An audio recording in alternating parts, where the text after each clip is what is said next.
Thank you, Johannes, and thank you, all of you, for being here today. I will take just a few minutes of your time at the very beginning to thank the Getty and to thank Suzanne Gessingen, Monica Gagnon, and Harle Heckenbotham for being here and for organizing this. Without you, this would not be possible. We were you were the one asking us whether it would be possible to be in Turin. We were picking out a date. We managed to pick out the warmest day of the year, but I hope that the air conditioning here will make it bearable. Thank you then to Johannes Hauenmüller and to Sara Icardi, who were the two motors inside the Museo Egizio in organizing that. Well, you will, Sarah is there and she's been also working on the Mensa herself, and you will hear everything about her.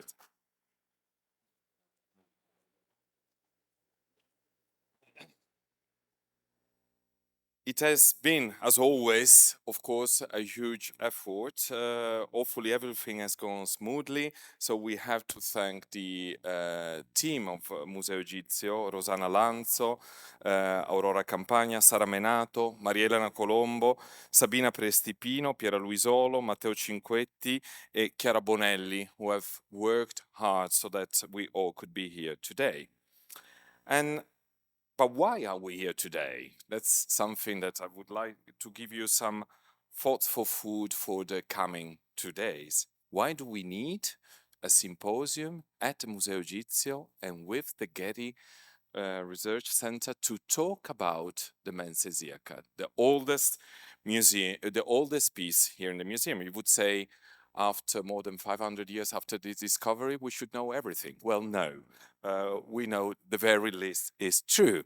But in these coming 2 days, I'm sure there will be a lot of fruitful discussion among us with people, with experts here in the room. I'm the one knowing the least, so that's why I keep it brief. And we will try to put and go further in our knowledge.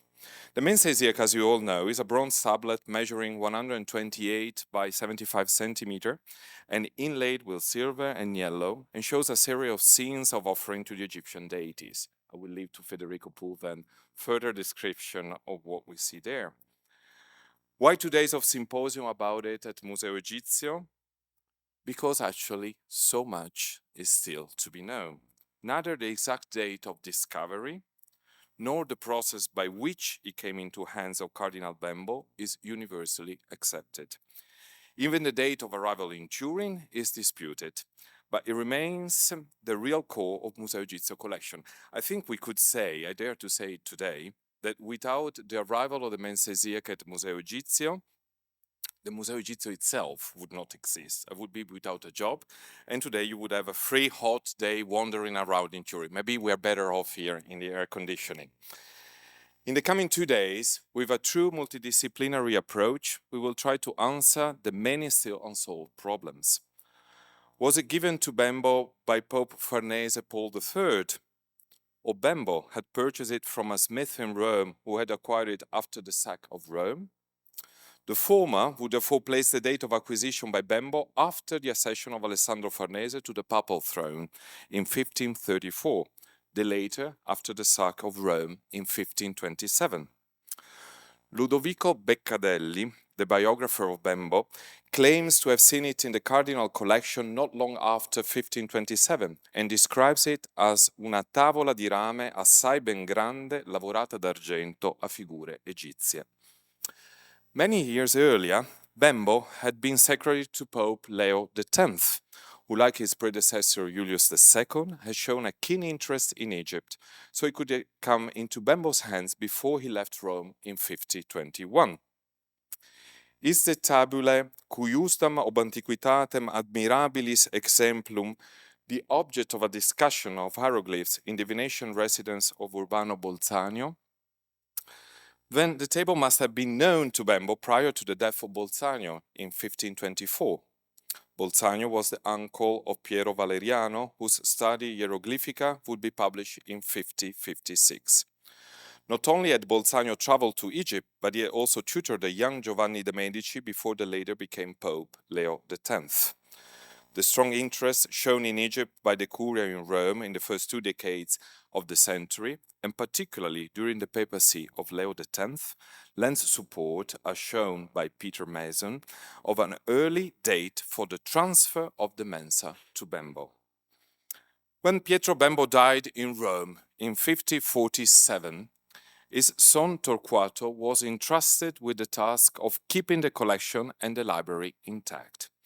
He did so for a while, admitting Enea Vico and other to the collection as he thought fit, but by 1567 he was already selling off the items to meet his mounting debts, and after the death of his sister Elena in 1547 he felt free to press on with the sale. When in Rome, for this purpose, the items that he advertised included una tavola di bronzo antichissima di più di 3000 anni. He offered the Mensa to the Grand Duke Francesco de' Medici, but the sale did not go through.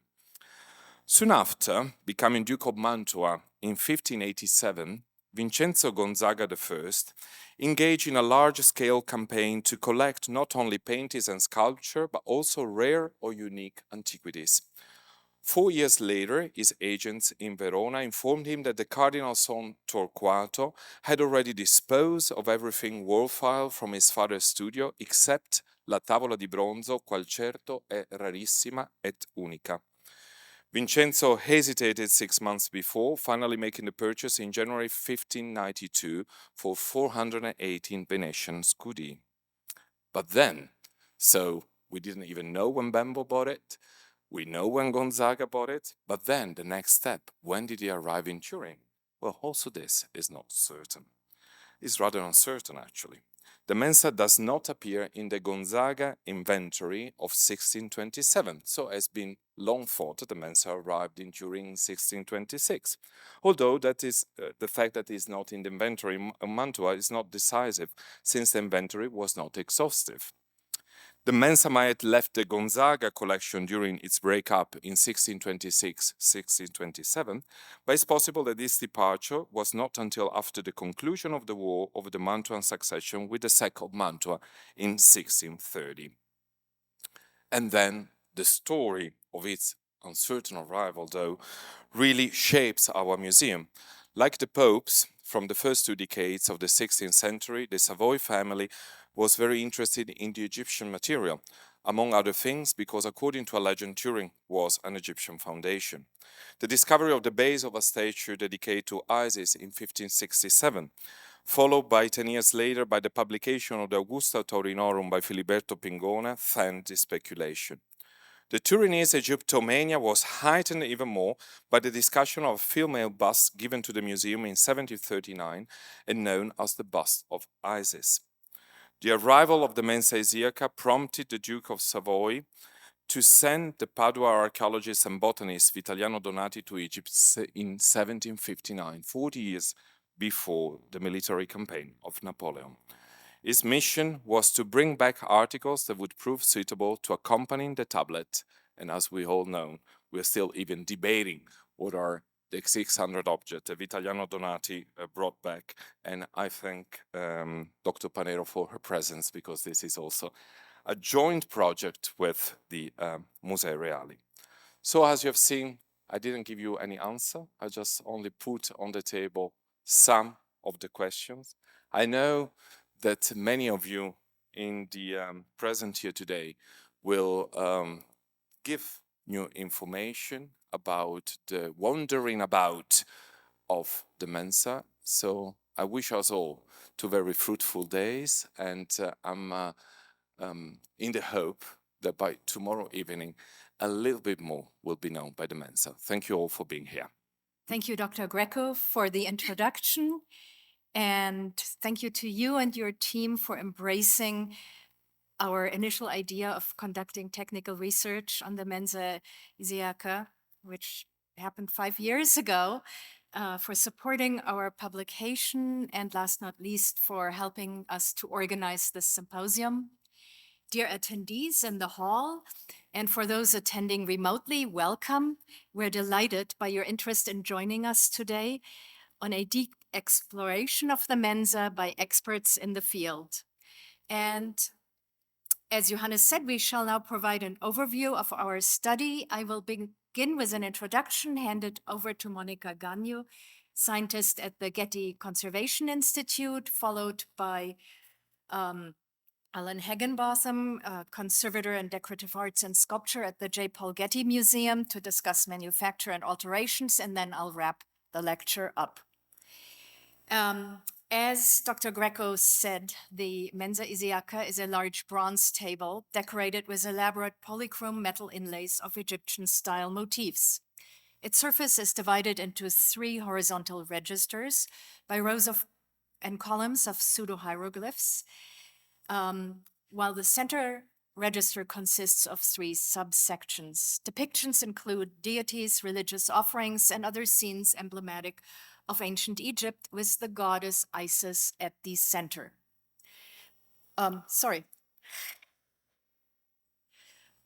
The carefully laid out symmetric arrangement of figures has been judged to be an elaboration on ancient Egyptian temple wall decorations, adapted for use as an altar for a Roman temple of Isis.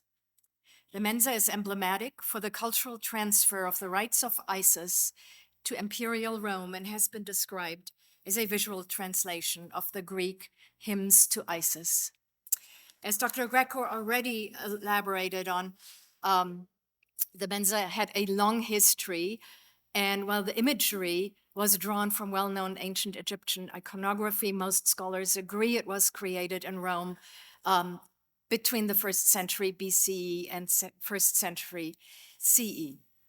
Since its discovery in Rome in the 16th century, the Mensa changed hands many times, as we have already heard, and was moved to France by Napoleon and exhibited at the Bibliothèque Nationale, and then entered the Museo Egizio in the 19th century, where it remains today, and we are going to visit it, but it remains here mostly.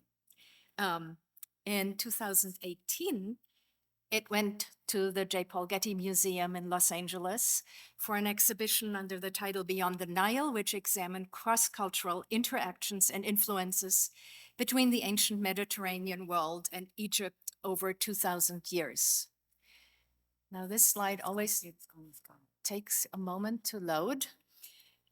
We were very fortunate to be able to include this object and remain grateful for the extraordinary loan featured in the last exhibition gallery in a grand finale on Roman Egyptomania. And we were able to develop our technical study. Here's some visuals. You see again the front plate decorated with the imagery. It's not just a simple flat plate, it actually has a U-shaped rim that carries over to the reverse. And you see the small side panels like the edges of a lid of a shoebox flipped open. Dimensions, as Christian already provided, it's a very large piece, 126 centimeters in length, about 75 in width, about almost 6 in depth, and it is heavy. While unique in concept, the object was not created in isolation, not regarding its decoration and materials. Casting of large-scale bronzes was well established in Rome at the time, as were polychrome surface decoration techniques for metals. However, the combination of its size, technical virtuosity, iconographic and ornamental vocabulary creates a puzzle for the archaeometallurgists and art historian alike. A few comparanda to provide visual context. During the period in which the Mensa is dated, Egyptianizing decorations and references to Egyptian mythology proliferated in the living quarters and luxury items of the elite in Rome and the Bay of Naples. Here, an elaborate inlaid Roman obsidian scyphos in the Archaeological Museum Naples, depicting a ram receiving offerings in a shrine with a less well less preserved bull on the other side. The scene is created by semi-precious stones, coral, carnelian, lapis, jasper, malachite, set as inlays into thin golden frames reminiscent of cloisonné. So this skyphos shares the same visual framework as the Mensa, the use of carefully chosen inlaid materials and finishing techniques to create a rich, multicolored tableau in an Egyptianizing style. As we all know, color was important in many ancient cultures. In Rome and in Egypt, likewise, remains much better preserved than from Roman context on polychrome stone sculptures, painted architectural surfaces, decorative and funerary arts. Many materials in Egypt had specific symbolic significance. Gold, for example, associated with the divine, eternal life, the flesh of the gods, was said to be from gold, their bones from silver.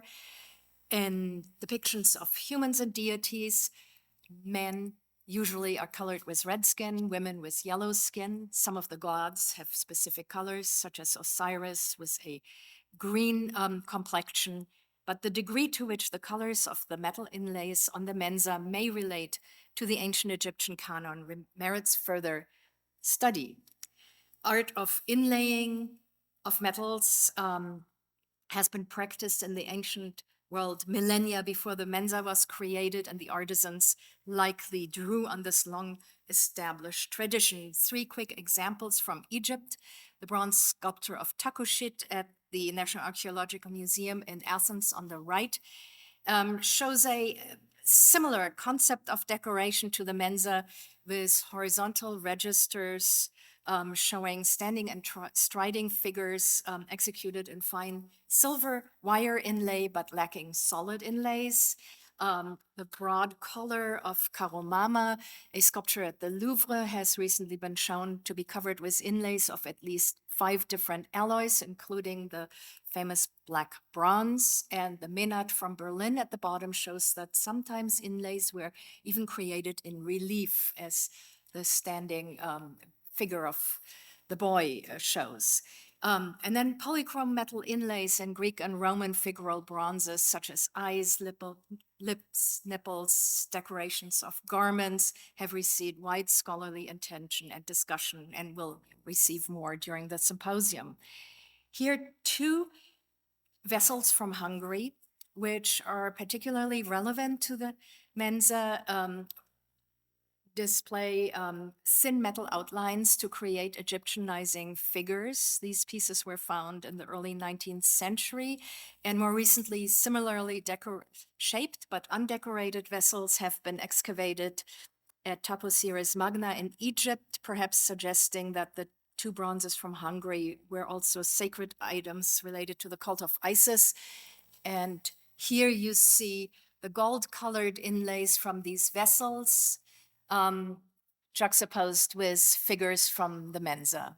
And you'll see the striking similarities in some ways. And then perhaps the closest comparison is a pair of scissors in the collection of the Metropolitan Museum of Art, with unknown provenance, but dated to the 2nd century CE. These flat blades are decorated with imagery that is really remarkably similar to what we find on the Mensa.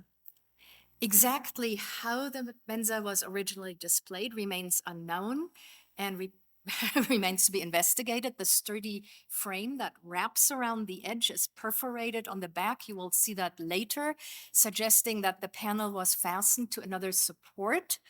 But the underside of the bronze plate does not provide any further evidence. We have here 2 comparanda of tables from the Bay of Naples that use different types of legs. On the left, bronze legs from the Archaeological Museum, Naples, folding legs, and their bottom prongs, may have been fastened to a frame similar to what the Mensa shows. And on the right, a table in the Metropolitan Museum with a central stem. And I just want to say the rim of the Metropolitan Museum table is inlaid with fine silver wire and maybe other metal designs.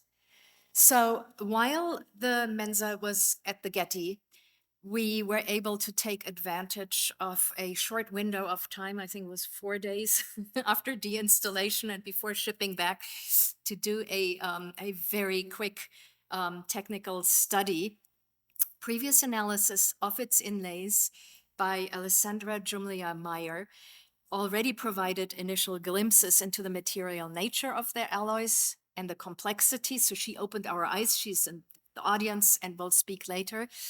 But a number of key questions remained. What was the casting process? What materials were used for the different inlays? How were the inlays set into the bronze?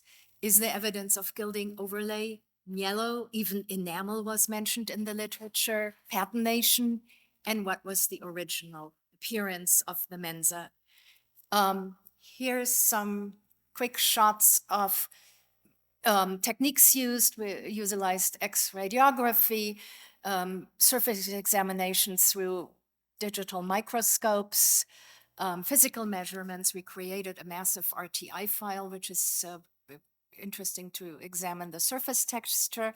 And then most importantly, X-ray fluorescence spectroscopy maps. And I'll hand it over to Monica right now for her in-depth presentation. Oh, yeah. I'll just make the computer. So as Susan just said, one very prominent technique that we use is XRF, X-ray fluorescence. We use both point analysis, but especially we did mapping using the Bruker M6 scanning XRF spectrometer. I believe most of you are familiar with the difference between point analysis and mapping with the XRF, but just as a quick overview, the addition, what the mapping offers you is the possibility to obtain an image that shows the distribution of a specific element. So if in this case, for example, we decide to scan a section, we will see how different elements, and I'm showing here copper, tin, lead, zinc, silver, and gold just as examples, will appear not only in one specific spot, but also how they relate and how are distributing over the surface. This allows us to understand better what's going on and the relationship between different elements and how small differences will actually result in the final object. So from now on, I'm gonna introduce one by one the major mapping, the major maps of the major elements, and we are gonna observe some interesting fact about the Mensa. The first map that I'm presenting is copper, and copper is, not surprisingly, the major element in this bronze table. I want to add that in all the maps that you're gonna see when they are black and white, black corresponds to a very low concentration of absence of a certain element, while the whiter it becomes, the presence of that specific element is becoming greater. So as you see, copper is distributed almost ubiquitously across the map, but not for real. And we're going to discuss about this area that are appearing black just in a minute. Second element that we need to see is tin. And in opposition to what we just saw, tin instead is present all over the base, but not in the figures. And this is rather interesting. So they used a bronze tape, a bronze substrate, as is shown here, copper tin alloy. Now, I'm going to show very often those colored maps. Those are false color RGB map, where I assign a specific element to a color channel. In this case, copper is represented by the red channel and tin is represented by the blue channel. Everything that you see magenta or some shade of magenta represent the area where copper and tin are co-present, as is shown in the little lower left corner. The third element that composes this base alloy is lead. So what we have here is essentially a leaded bronze. Now you see that lead is not distributed equally and homogeneously across the surface, and this is not particularly surprising. It's very typical of lead. And you can see that there is an enrichment, for example, in the upper right corner. And then there are specific globules that appears here and there distributed quite randomly. Now, if we go back to this map and we look at a different element, and we are going to look at zinc, we see that it's kind of interesting because if tin appears not to be present in any of the figures. Zinc instead is quite represented in the figures. And if we look more closely, we can identify already some variation in the composition of the inlays. For example, we have certain figures that are mostly composed of copper, and they appear to have a red skin tone, as opposed to, for example, those two figures that have a co-presence of copper and zinc, so an alloy with copper and zinc, but their color results are rather different. So we have a more yellow skin tone and a brownish skin tone. Now, if we look more closely all over the surface, we can identify 4 different skin tones. We have a red, a yellow, a more orangey, and a brown skin tone. Using XRF point analysis on these different alloys, we were able to identify their composition, and we calculated their semi-quantitative composition using the charm standard and the method developed by Arlen. And we can see that essentially by manipulating the composition and the amount of these 4 elements that I just shown, so zinc, copper, lead, and tin, they were able to achieve rather different product. Now, if this was enough to obtain this color, or if something else was added on the surface, is something that we don't yet know, and Arlen is going to talk more in depth about this concept in just a few slides. If we go back here, as I said, almost all the surface is represented by these 4 elements, but there are still 2 elements that I want to introduce. The first one is gold.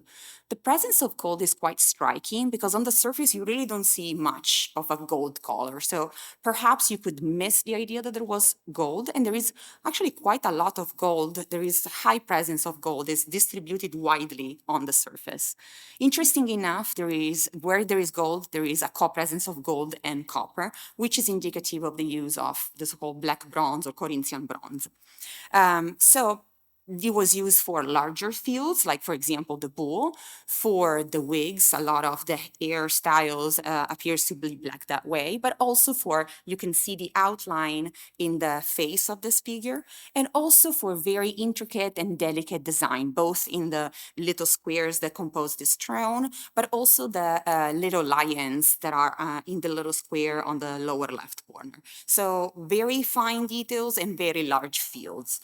And again, it's very surprising that appears black, so there must be some knowledge that was present at that point for the use of this black bronze. There was a significance, perhaps, that was given to this material. The last map that I want to show is probably my favorite, which is silver, and this is, in my opinion, particularly beautiful. It gives you really this sense of how the Mensa is built, what is the layout of the composition and the design. It offers you a possibility to really see those 3 registers that Suzanne was describing at the beginning, the division in the 5 scene. You have vertical and horizontal lines and pseudo-hieroglyphs that divide the different scene. You can see how intricate and delicate is the design and the patterns. For example, if we look at this lower corner, all the patterns on the dresses are really, really fine lines, incredibly well detailed. And again, similarly to the black bronze, it was used in larger fields, for example, the body of Isis or the baboon or a goat that is a sacrificial goat on the first register.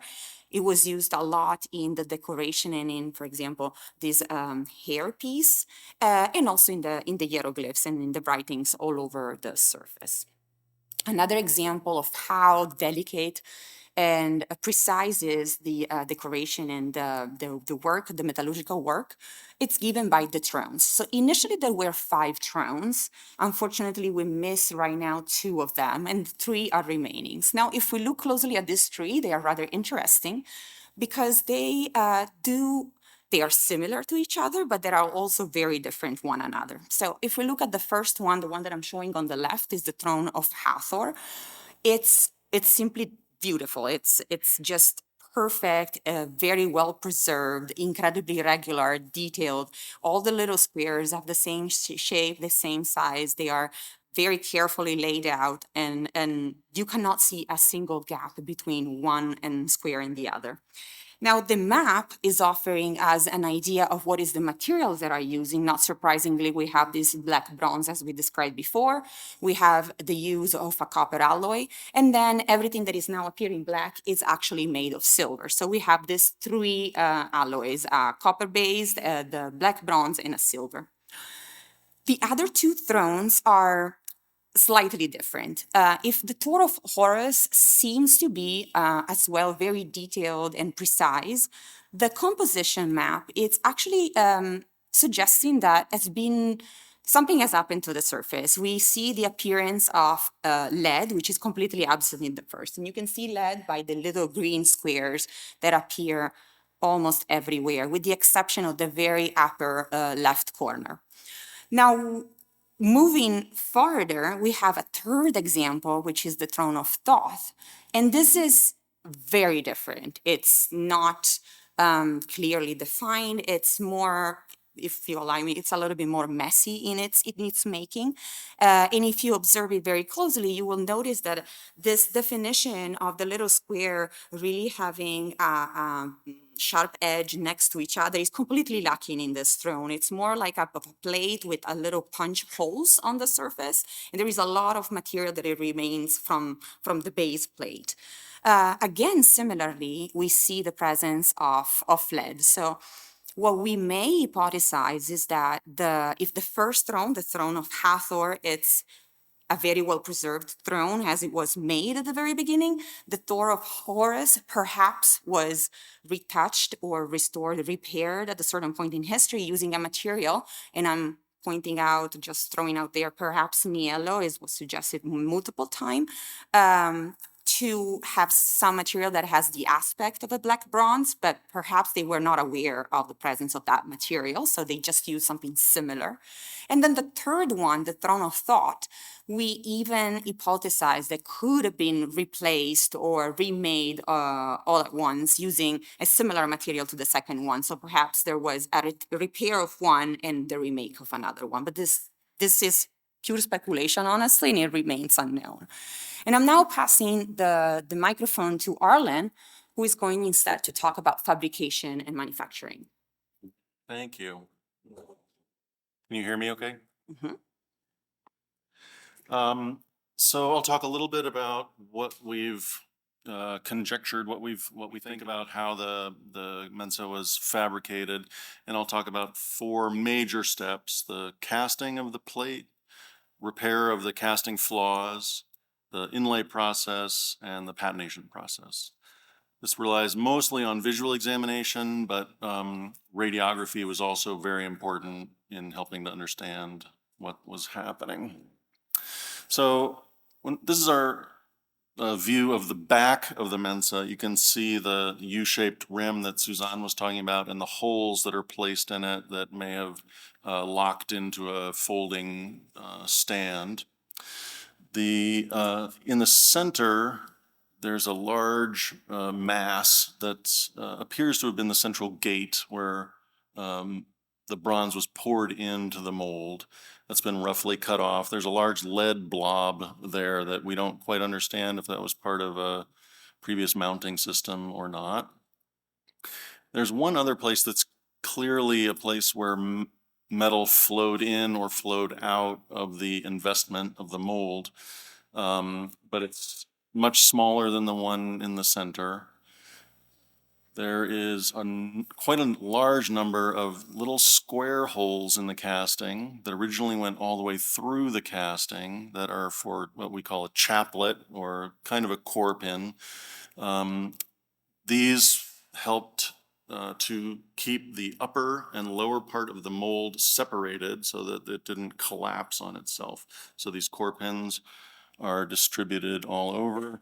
When the core pins are pushed through the mold from the top to the bottom to get them into position, it looks like from this kind of section here that a part of the investment material kind of popped out, cracked out, and you had a little bit of a loss there. So that sandy granular texture is a place where some of the investment was lost.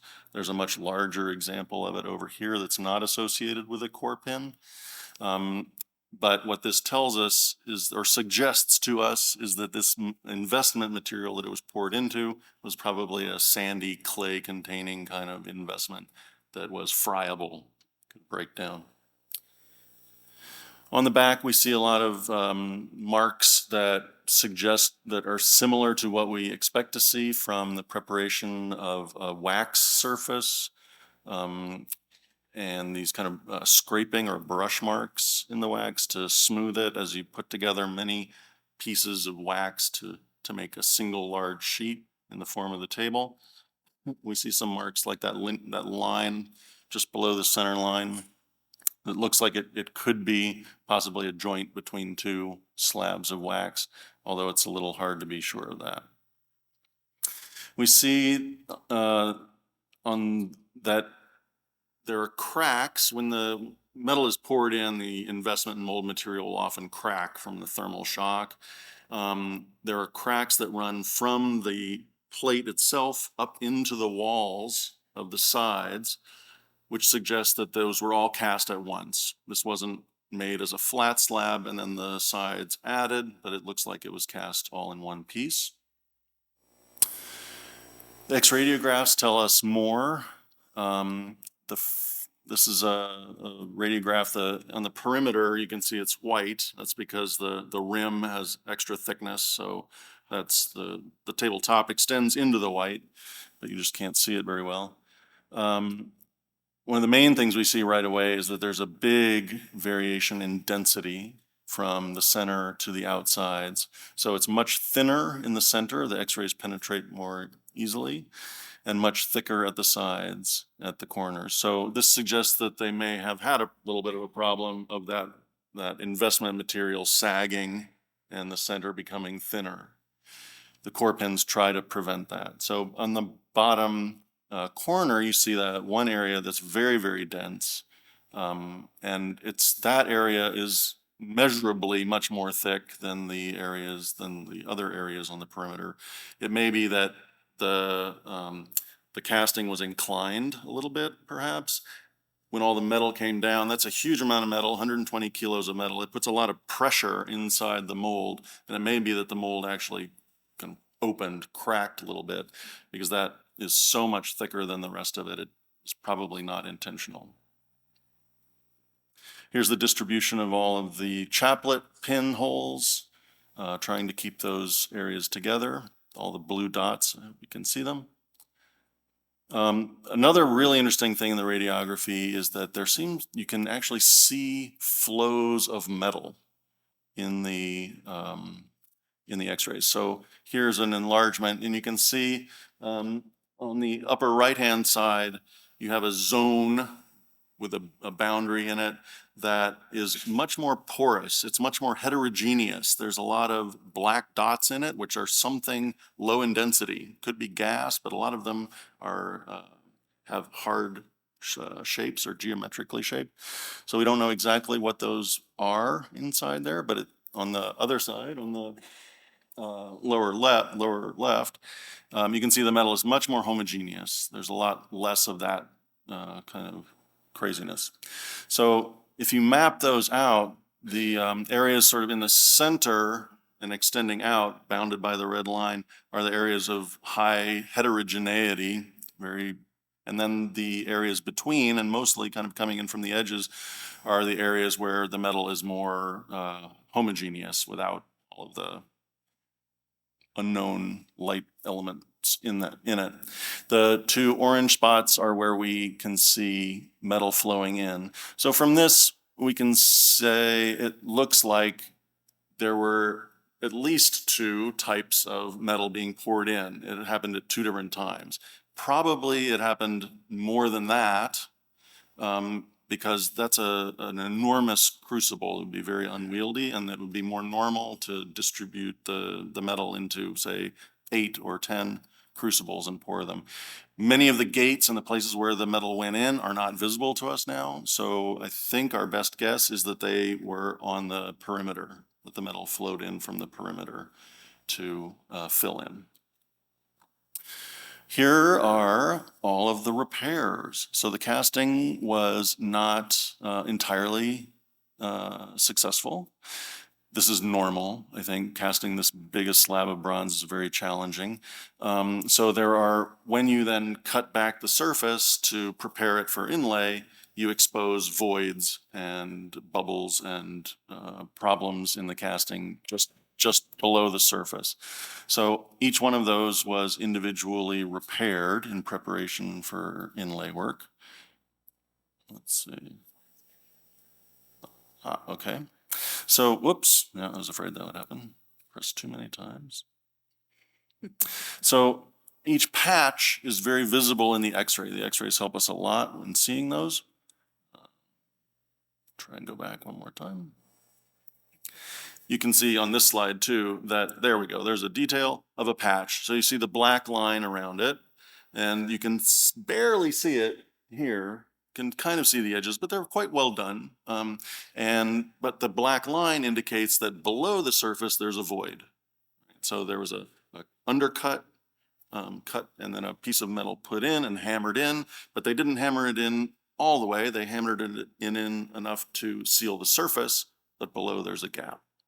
So these repairs are concentrated pretty heavily in the areas where we have that heterogeneous metal, the metal that has a lot of whatever it is, bubbles and or possibly bits of the core mixed into it.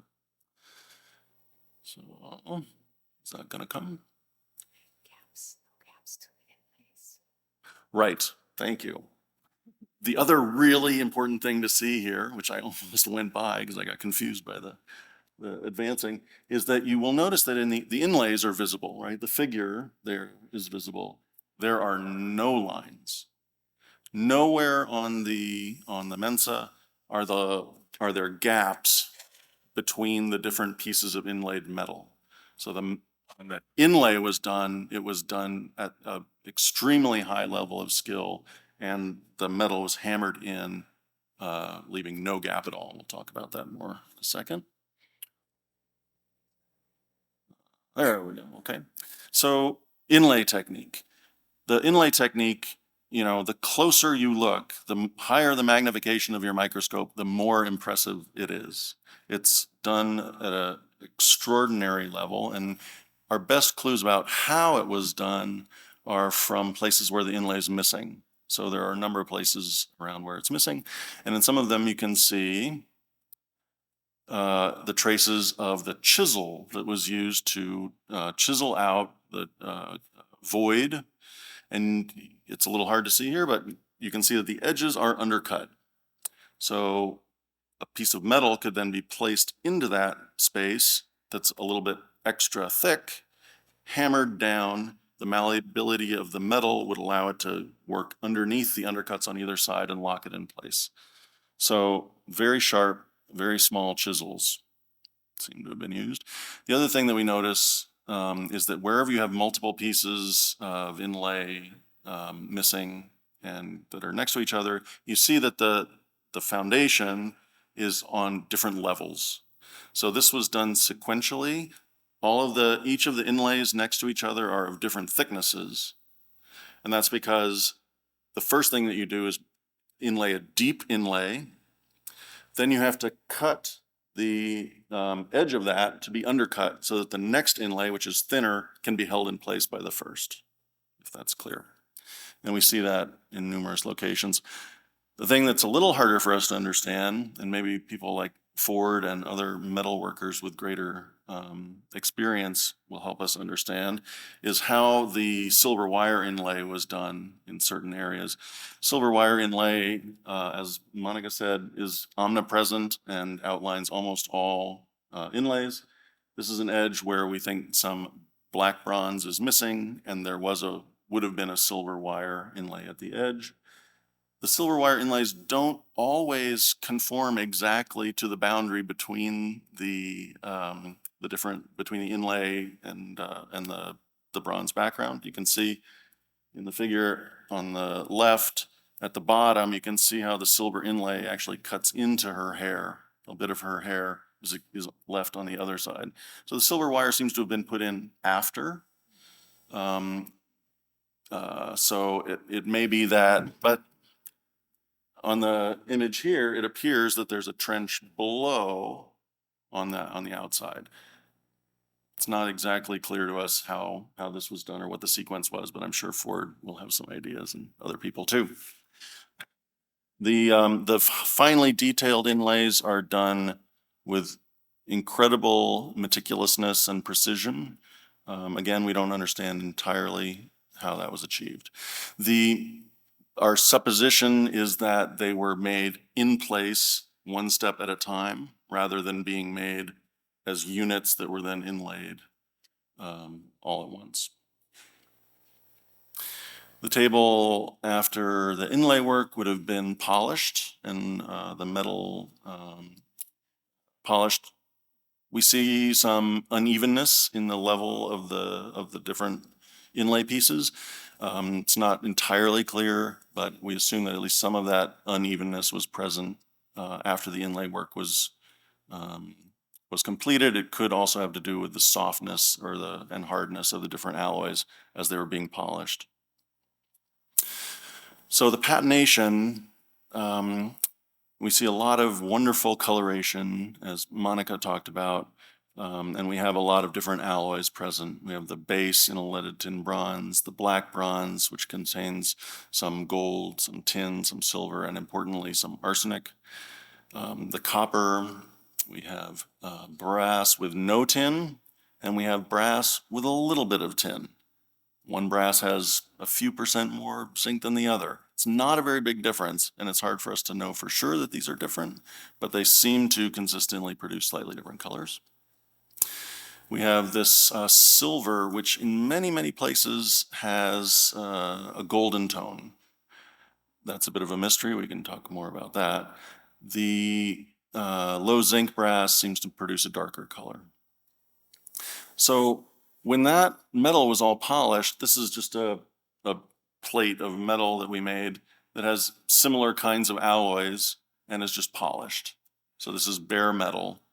And the contrasts are not that great. The colors, of course, have nothing to do with what we're seeing on the Mensa. The black bronze alloy is not black.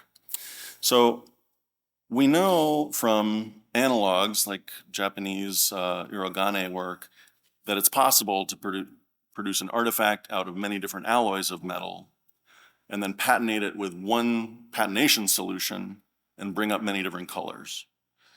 And this has been noted before. Alessandra has noted this kind of similarity.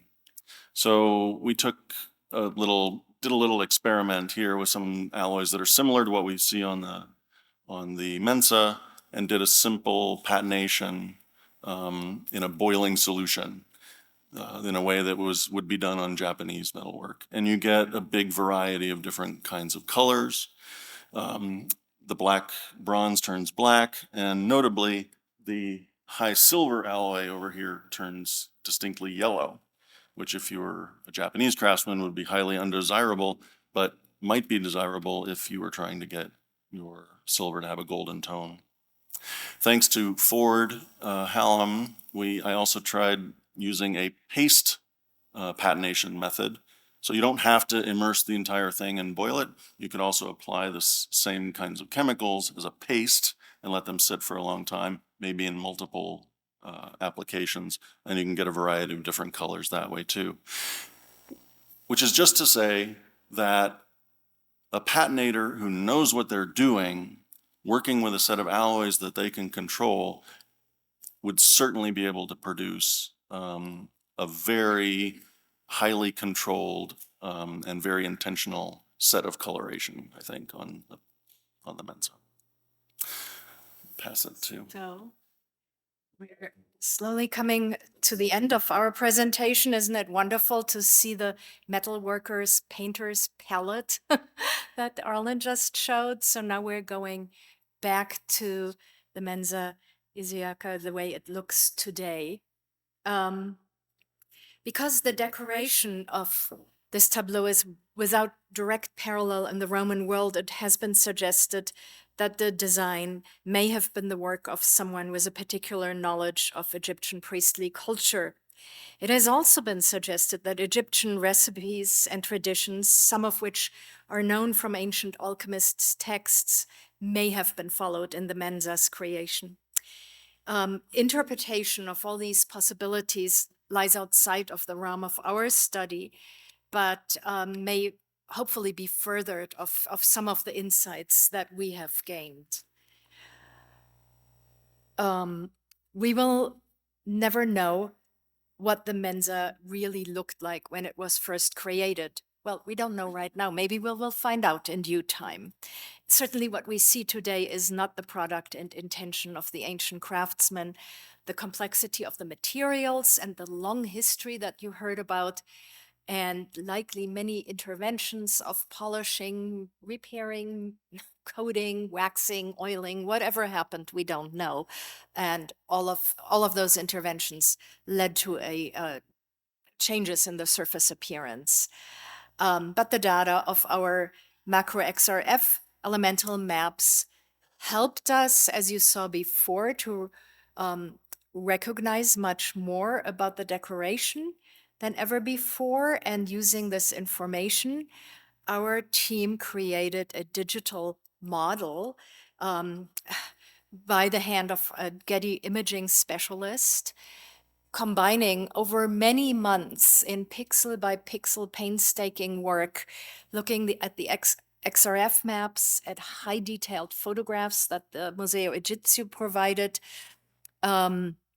detailed reviews with our team, looking at different areas where we thought we recognized, probably the best skin color or the best preserved black bronze, to reconstruct the surface as best as we can to our knowledge. You see there's still slightly corroded patches in there where we just didn't know what we would suggest.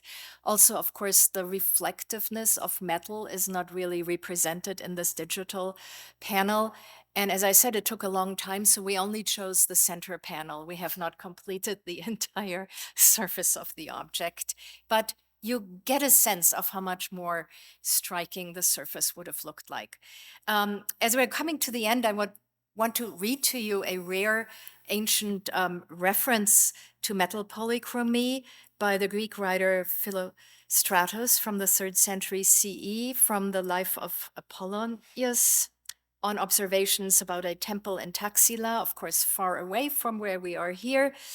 And I quote, "For bronze tablets were nailed onto each of its walls, the temple, on which were engraved the exploits of Porus and Alexander, but the pattern was wrought with orichalcos and silver and gold and black bronze." And they go on to say, "These elaborate works, let us regard them as the chefs d'oeuvre of a man who is both a painter and a brass founder at once."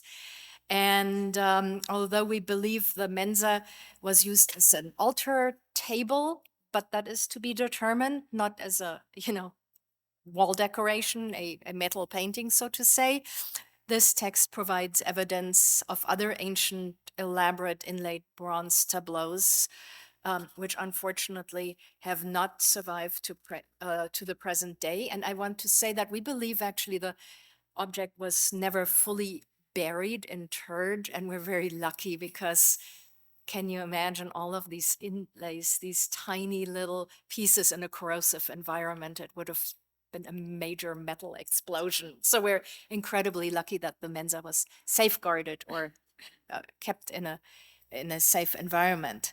So here we go. We hope the information on the composition and manufacture will provide a useful resource, and that the visualization of the imagery allows, hopefully, for better interpretation of the pictorial scene. Many questions remain unanswered and require further exploration. That's the purpose of our meeting. Analysis of traces of patina may provide a fuller picture of the range of colors utilized. There could certainly more work to be done on detailed metal analysis, lead isotope, to place the materials into a larger geographic and historic context. And ultimately, it is hoped that new interpretations on the context of art history and history of technology will be informed or initiated by this study. We look forward to the lectures of the coming 2 days, which will expand on many of the aspects that we touched upon in this presentation. We look forward to lively discussions, and thank you again for providing us with this opportunity. Thank you so much to the organizers of this wonderful symposium, where basically what's really the new on the table is the amazing new insights that we've been gaining, that we've been treated to on the metalworking. And here, my role here is to sort of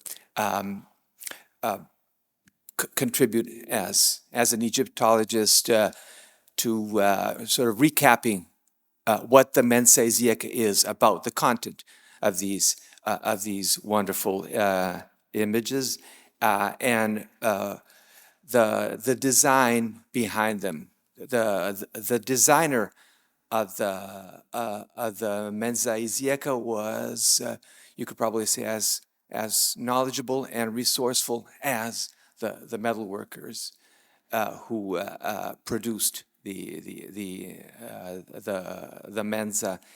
And okay, my starting point is, my springboard will be Dershan's seminal study on the Mensa Isiaca and its imagery. And what emerges overall for me is that you have a combination of somebody who is extremely knowledgeable about Egyptian culture, whether from direct experience or whether there was a lot of material in circulation that we are completely unaware of because it circulated on perishable material, and at the same time, this person is clearly not fully steeped in Egyptian culture. Is not an Egyptian priest himself, and not that such priests could find employment in imperial Rome. But this is not the case. This is something of an intermediate figure, this person or several. What stands out in that? What is really un-Egyptian about the Mensa is the Mensa as a tableau is the way it employs symmetry. Symmetry exists in Egypt, but symmetry has slightly different syntax. There is a structural difference between this composition and what we see on the walls of Egyptian temples that mainly were inspired the imagery on the Mensa. And let's start from the corners. This is one of the most structurally striking aspects of the Mensa as a composition. The fact that the corners are related. This is what Philippe Dershan has showed us. You have on the upper right-hand corner, you have the goddess Nekhbet, and on the lower left is Wajid. So these are personifications of Upper and Lower Egypt. There is a geographical symbolism that we find throughout the Mensa.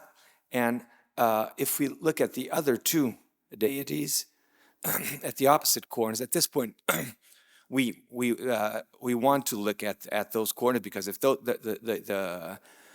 those must also be related. And this god is identifiable as Geb, the god of the earth, and on the lower right is fertility god, and this is all imagery from that we find in Greek Roman temples again. And so what we have here is basically an elaborate allegory.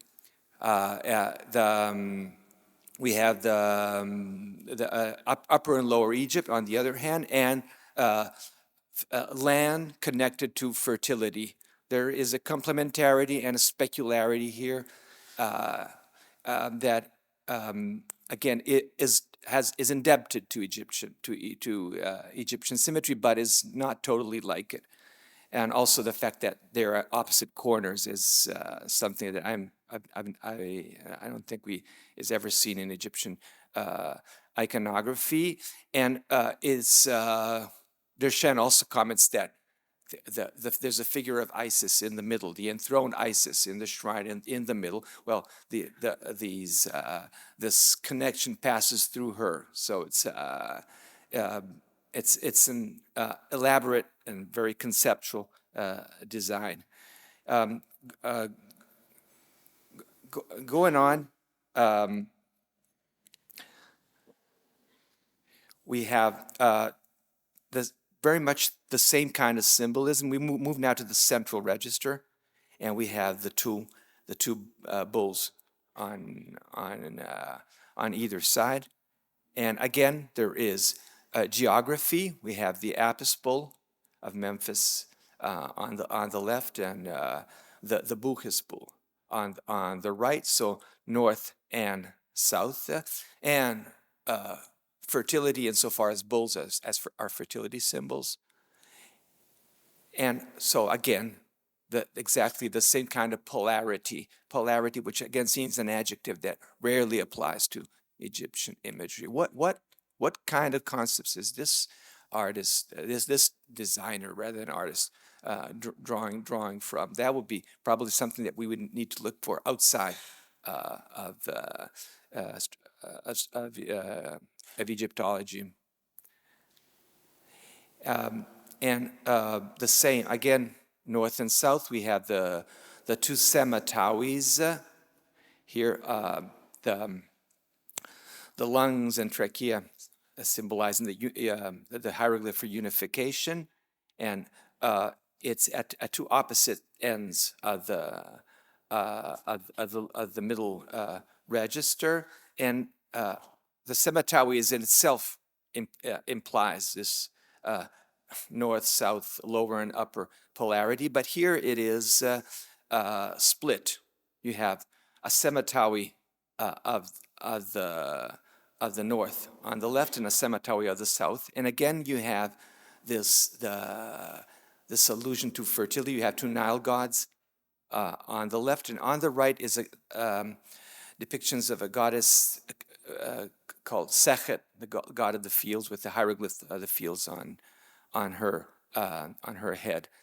And again, it's for the third time we have this geographical plus this unity of Egypt plus fertility concept, and this is traditional Egyptian image showing the cemetawi, the Nile binding together the two halves, the two parts of Egypt. And moving on, we move to the lower register, and this we have below we have Ptah on the left and Sekhmet on the right, and Sekhmet we're talking about earlier on. So the Memphite gods. This scene is all symmetrical. So the gods are facing one another. The orientations are, I would say, right in terms of Egyptian. The rules of Egyptian orientation. If we assume there's a middle, then it is legitimate for it is the normal thing for the god receiving the cult to be facing left if he or she is on the right, or right if the god is on the left. By the way, the orientation is also right for Isis in the middle, because the standard direction, the direction reserved for the being receiving a cult, whether God or deceased, is right, because the direction of hieroglyphs somehow dictates the orientation of figures. So gods of Memphis, and so geography once again, and then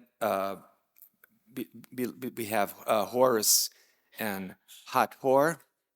So these are rather, again, southern gods. This is something that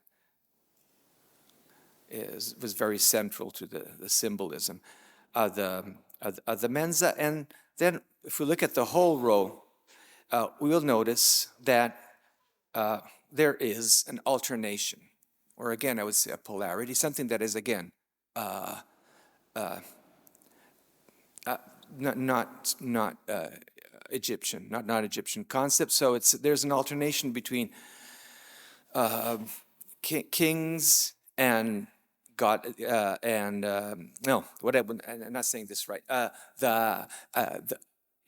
When the goddess, when the deity is female, then it is a male king who offers to her. Otherwise, it's a queen if the deity is male. And Friedhelm Hoffmann has actually remarked that the picture in front, the image in front of Ptah, the woman with the falcon on her head, is a depiction of the goddess of the West. Just as if you look at the image of the queen in front of Horus, that has she has a Hathor symbol crowning her head. So this is the images display a deep knowledge of all things Egyptian. At the same time, the artist has a lot of freedom in designing these figures. They may stand for gods and queens, goddesses and queens at the same time. As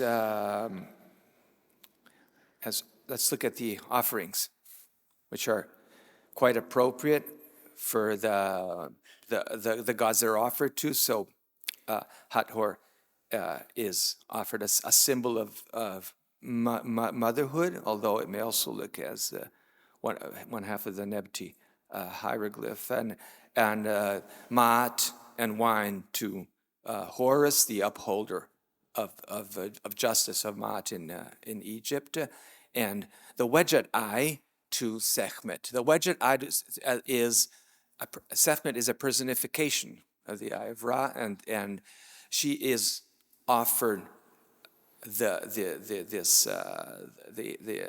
wedged eye. So again, this shows the designer's command of ancient Egyptian religious iconography.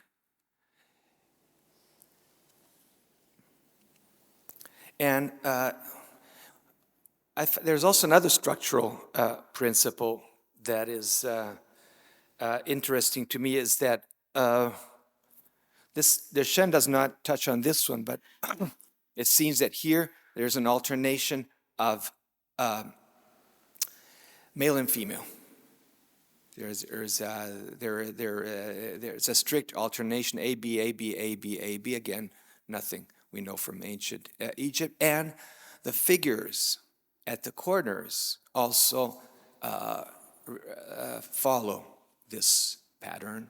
But we know that the reason they're there is to create an elaborate metaphoric discourse in combination with the figures at the top, at the diagonally opposite figures. So when whoever designed this iconography was thinking at the same time of what gods are at the opposite ends of the tableau, and also of the row of figures he was drawing. So balancing different expressive needs. And going on to the upper register, we have another scene that is very Egyptian and un-Egyptian at the same time, and it's the sacrifice of the oryx to Satis, the Nubian, the goddess Elephantini, and the oryx is Satis's symbolic animal. So it is somehow the scene is appropriate in a way, but except that the sacrifice of the oryx, while well attested in Egyptian sources, does not ever seem to occur for Satis. So the scene is an invention. It's an invention using appropriate elements, but to create something that is, as far as we know, new. And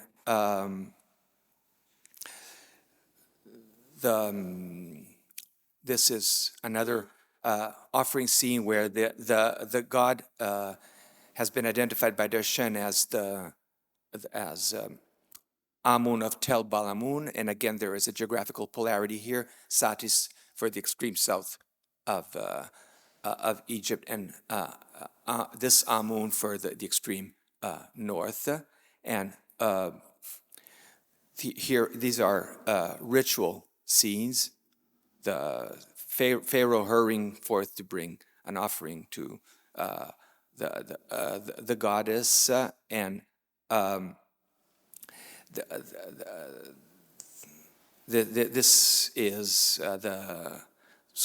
this represents the beginning and end of the ritual. It brings the Wedget eye in the scene on the right. Then we have the figures in the middle, identified as Renenutit and Shai. And going to the middle register, with Isis enthroned, she is here. The theme is that of motherhood, and the Isis is in front of Horus, the son of Isis, Harsiese, seated with and crowned, and behind is Tot, who is the reckoner of the king's years, and this is Mamisi imagery from the Ptolemaic Roman temples, basically, that is re-employed somehow here. So this is basically what we're looking at is something that has this. There is this deep, this competence, this knowledge of Egypt. At the same time, this total cultural appropriation. It's the syntax, the content, the single individual elements are Egyptian. The syntax comes from someplace else, and of course there are the hieroglyphs, or the lack thereof. Although there have been attempts to read the cartouches that are they're not based on nothing. I wouldn't say that, but they are sort of as tentative as it gets. The cartouche of the Emperor Claudius has been read by Scamuzzi in 1939 in the upper register. But basically, we're looking at pseudo hieroglyphs, and I would like to conclude with a comment about the connection between Egyptian imagery and religion in the Isaiah Isaiah imagery in the Roman world, not necessarily Isaiah, just Egyptian themes in the Roman world. I think can be classified in several ways, and one is this is something you find in Pompeii and elsewhere. It's the Egyptian decoration that to me has no reference to religion, is not religious at all. Although it's hard to say it with certainty. We don't know if the owner of the Villa, the Mysteries, was also a devotee of Isis. But in general, the images that we find in recreational rooms in Roman houses in Pompeii and other sites in Campania. These are not rooms that had a cultic purpose. It's more to do with it's more of a cultural discourse. One shows the expanse of the Roman Empire and all the richness in the diverse culture that the Roman Empire has brought together. These are more Egyptomaniac than religious, to me at least. And I would say the same of the Sphinxes in the House of the Golden Bracelet in Pompeii. Whenever there is an actual cult of Isis, what you more usually see are images that have been subjected to an interpretatio Graeca, to a Greek interpretation. This is from this well-known painting from the Temple of Isis in Pompeii, showing Io being greeted by Isis in the Delta, and we know all the statues of Serapis. This one is the one from the Macellum in Pompeii. Not a religious space, but the deity was there to protect seafarers. It was there, honored in a niche at the back of this basically emporium, and of course Harpocrates. So these are identified with Cupid and Hercules at the same time. So this is so we have the decorative pharaonic style art, the interpreted imagery in Greek style that we find most typically associated with that we most typically find in cultic contexts. But we also have pharaonic art that is used in a religious context, and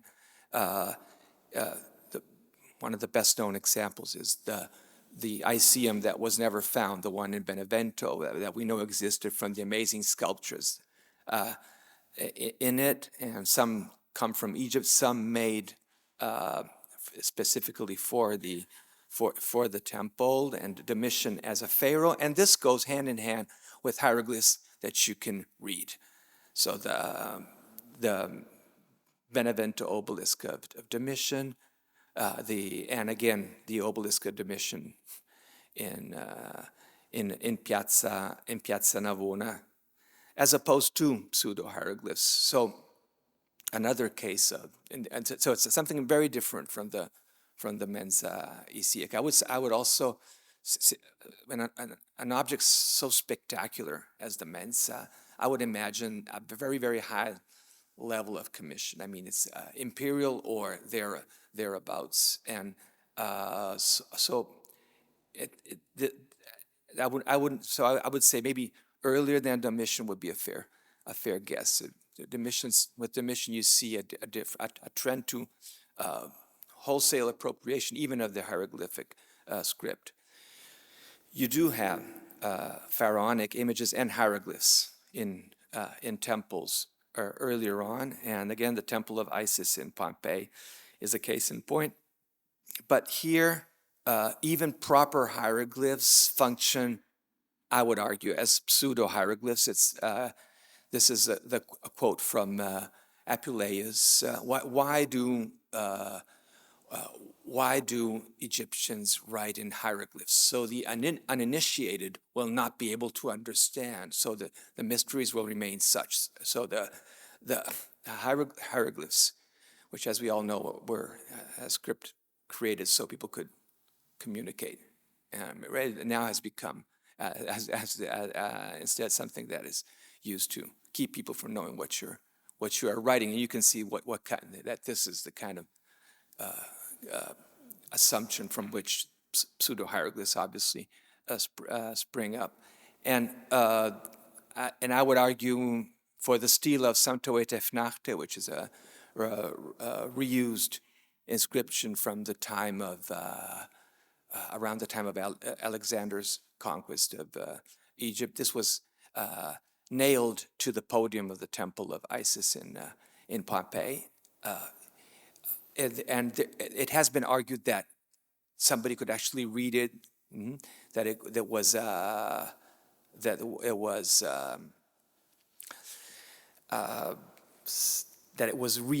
whole story of Santo Etefnachte was reinterpreted as an initiation.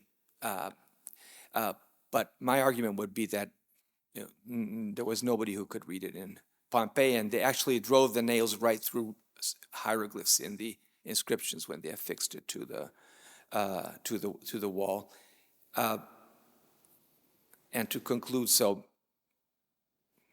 we're looking at when we look at the edge, the rim of the Mensa Isiaca, this belongs to me. This is more like the decorative hieroglyphs that had no religious function. In this case, they obviously do have a religious function, and the closest parallel, as many of you will know, at least as far as I know, is a really close parallel is the base from the bronze base from Herculaneum. I'm sure there are so many other similar documents that it would, just because of the nature of the material they were made of, have not come down to us. So thank you very much. First of all, I would like to thank the organizers for inviting me. They asked me to present here some ideas which I had published many years ago in an article on the hieroglyphic inscriptions of the Mensa Isiaca in German. It was the explicit wish of the organizers that I resume the subject here in English in the context of our meeting on the Mensa Isiaca. What I'm going to present is pretty the same as in my former article, but now in English and with some new aspects. All of you know that the scenes on the main surface of the Mensa Isiaca are arranged in three registers. The persons follow Egyptian iconography and can be easily identified as gods and pharaoh in scenes of cultic interaction. In addition, smaller animals or anthropomorphic beings can be seen. Hieroglyphic signs or short inscriptions are placed in between. The representations on the sides of the Mensa show a variety of Egyptian motifs, mostly sacred animals, barks, and cult symbols. The iconography, especially the elaborate composite crowns and the motifs, fit the Greco-Roman period of Egypt. The style is generally good Egyptian. Even many details closely follow Egyptian models, although there are some deviations, like the curly ends of the hairdress of many goddesses or the absence of the beard of gods or the king. Most details, however, prove that Egyptian models were followed quite faithfully, even how crocodiles are represented. But the overall arrangement of the scenes is un-Egyptian. There is a central picture around which the other scenes are symmetrically grouped. In addition, the registers and the side panels are separated by horizontal and vertical lines of text respectively. These form a second group of hieroglyphic inscriptions next to the short texts within the scenes themselves. Because of the religious scenes, one can assume that the object was intended for the use in a sanctuary of an Egyptian deity, maybe in Rome itself, where it was found in the beginning of the 16th century, or at least it surfaced someday. For me, it is plausible that the Mensa Isiaca was made in the 1st century AD in Italy, maybe in Rome. Think, for example, of the framing garlands. They are un-Egyptian. The Mensa caused great interest, since in this period people in Europe tried to decipher the hieroglyphs. As you know, one even wrote texts in hieroglyphs, at least what one understood as hieroglyphs. An example of the early engagement with the Mensa Isiaca is the reproduction by Enea Vico in 1559. It is generally accepted as very reliable, and I have been using it all the time in my presentation. In general, it is reliable indeed, but here, at the throne of the child god, Vico has even forgotten to draw the line which marks the front edge of the throne. Also, some of the un-Egyptian details could very well, to a certain extent, be Vico's faults.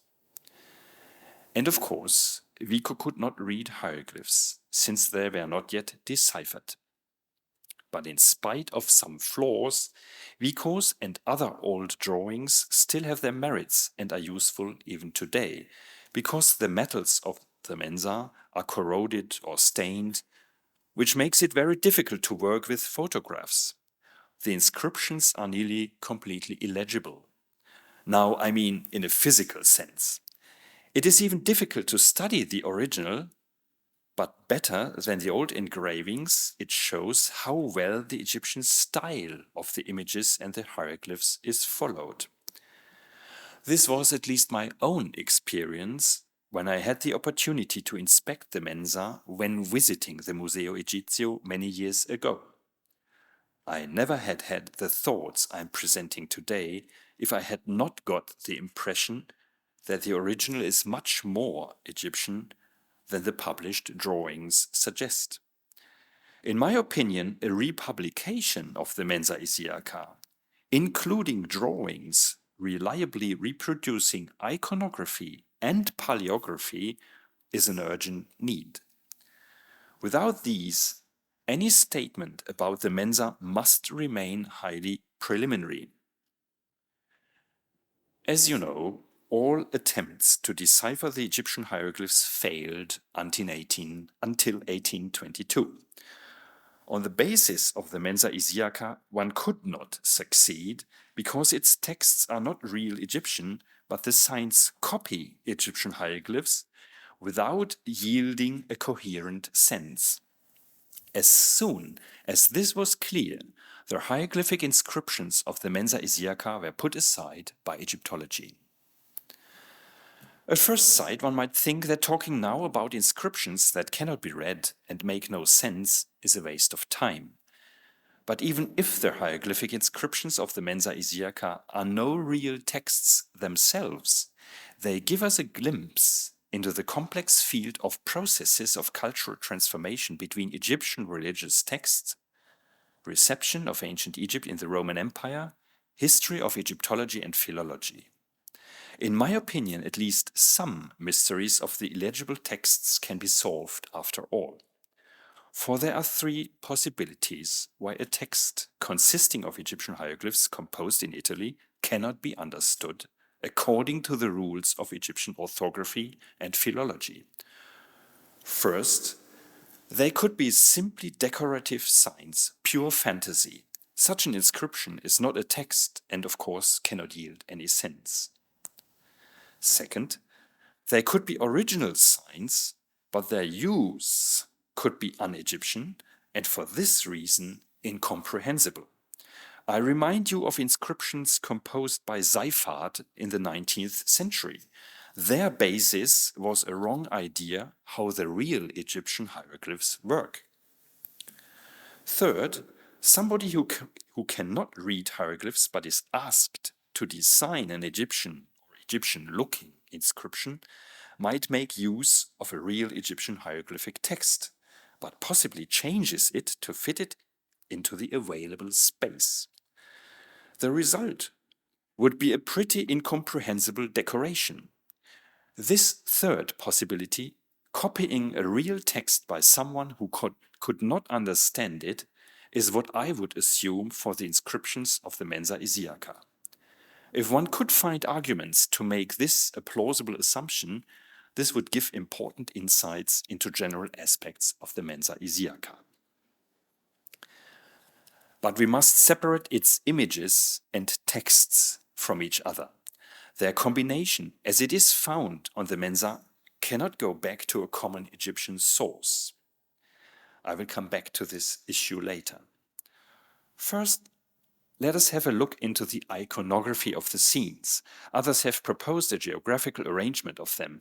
This might be the case. Anyway, the pictorial decoration follows Egyptian iconography, and quite often close parallels in Egyptian temples can be found. For example, the king running, a scene on the left side of the upper register, the goddess being enthroned in the center, on the right side the child god wearing the hem crown, or the falcon-headed god with the double crown who is sitting in the lowest register of the Mensa Isiaca.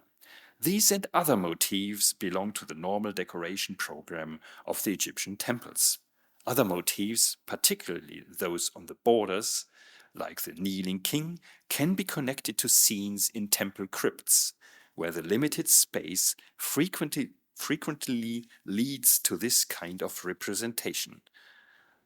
But I do not want to confine myself to temple walls as the only possible inspiration for the scenes on the Mensa Isiaca. The less so, as these and similar scenes can also be found, for example, on religious papyri, which themselves could be the source for the temple decoration. I will come back to this. Here I would like to add another observation. On the Mensa Isiaca, quite often a goddess is shown offering, not a queen. Remarkable is, for example, the headdress of the female figure in front of the god Ptah. Queens do not wear falcons on their heads like this one, but it reminds me of the goddess of the West. You heard this earlier. And the headdress of the woman 2 scenes further to the right belongs to the goddess Hathor. It consists of the papyrus thicket and naos system to which the Hathor face belongs. It is uncommon in Egyptian art anyway to depict a queen alone performing a ritual in the temple without the king. But goddesses can appear alone very well. This is the case in divine contexts, which can be found, for example, in illustrated mythological scenes in temples or in religious papyri. I think, however, that the maker of the Mensa Isiaca regarded the female offering bearers as queens, since in the corresponding scenes on the opposite side always kings are depicted. The one who was responsible for the layout of the Mensa Isiaca was obviously not fully acquainted with concepts of the Egyptian cult or iconography. Now, what about the hieroglyphs on the Mensa Isiaca? One point is obvious. There are remarkably few inscriptions in the scenes themselves. Only bits of text are sparingly distributed. This is in strong contrast to Egyptian temple scenes, in which evidently more space is filled with inscriptions. The scantiness of pieces of text as found on the Mensa can, however, be compared to illustrated Egyptian papyri. For example, here, Papyrus Jumiak. And while in temple reliefs, hieroglyphic texts are normally framed by border lines, this is rarely the case in the Mensa Isiaca. But also in mythological hieroglyphic papyri, these lines can be missing. Compare the upper right image. But whatever the model might have been, only very few of the texts of the Mensa seem to be positioned at their proper place. This is the case with the text belonging to the fork and headed god. The first signs even resemble a typical label with jet meadow in, words spoken by, at the beginning. Other texts, however, are definitely misplaced. For example, the royal cartouche before the god Amun. With respect to the relationship of text and image, we must conclude that the general Egyptian principle to add inscriptions to images was taken over, but that in particular cases, the pieces of text were taken from other contexts than the images. This must also be true of the long hieroglyphic inscriptions, which serve to subdivide the main surface of the Mensa Isiaca. As I said, in Egypt it is not common to separate registers of cult scenes by horizontal lines of text from each other. It is these lines,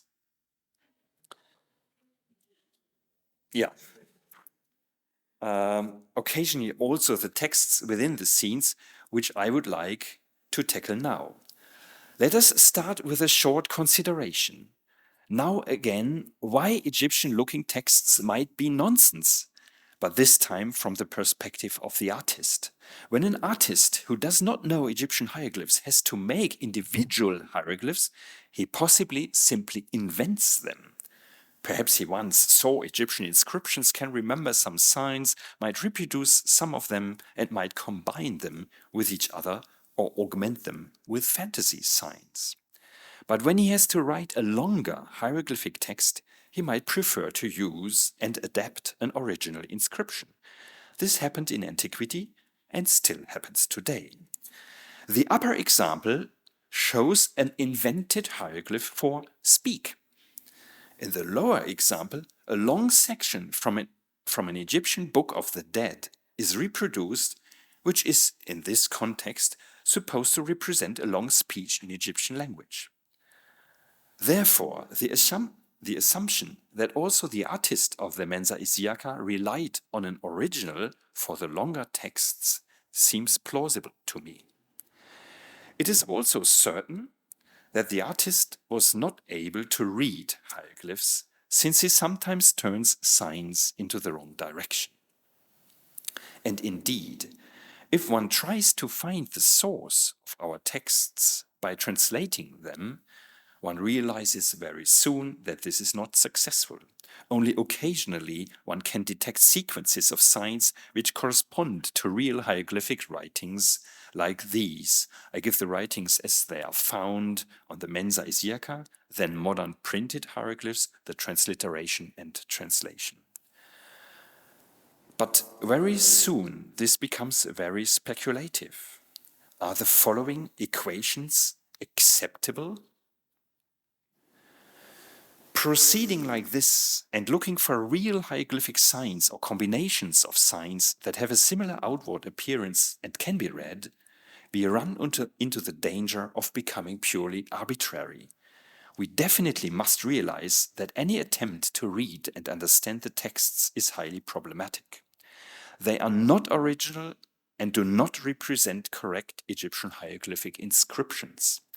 This is well known.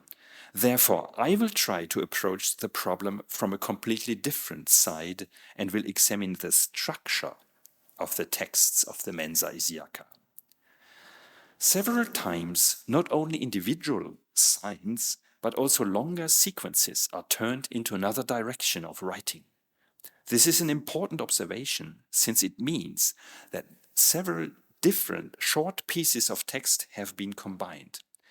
Especially on the right side, it becomes apparent that the text is not running through, but is put together from individual short bits.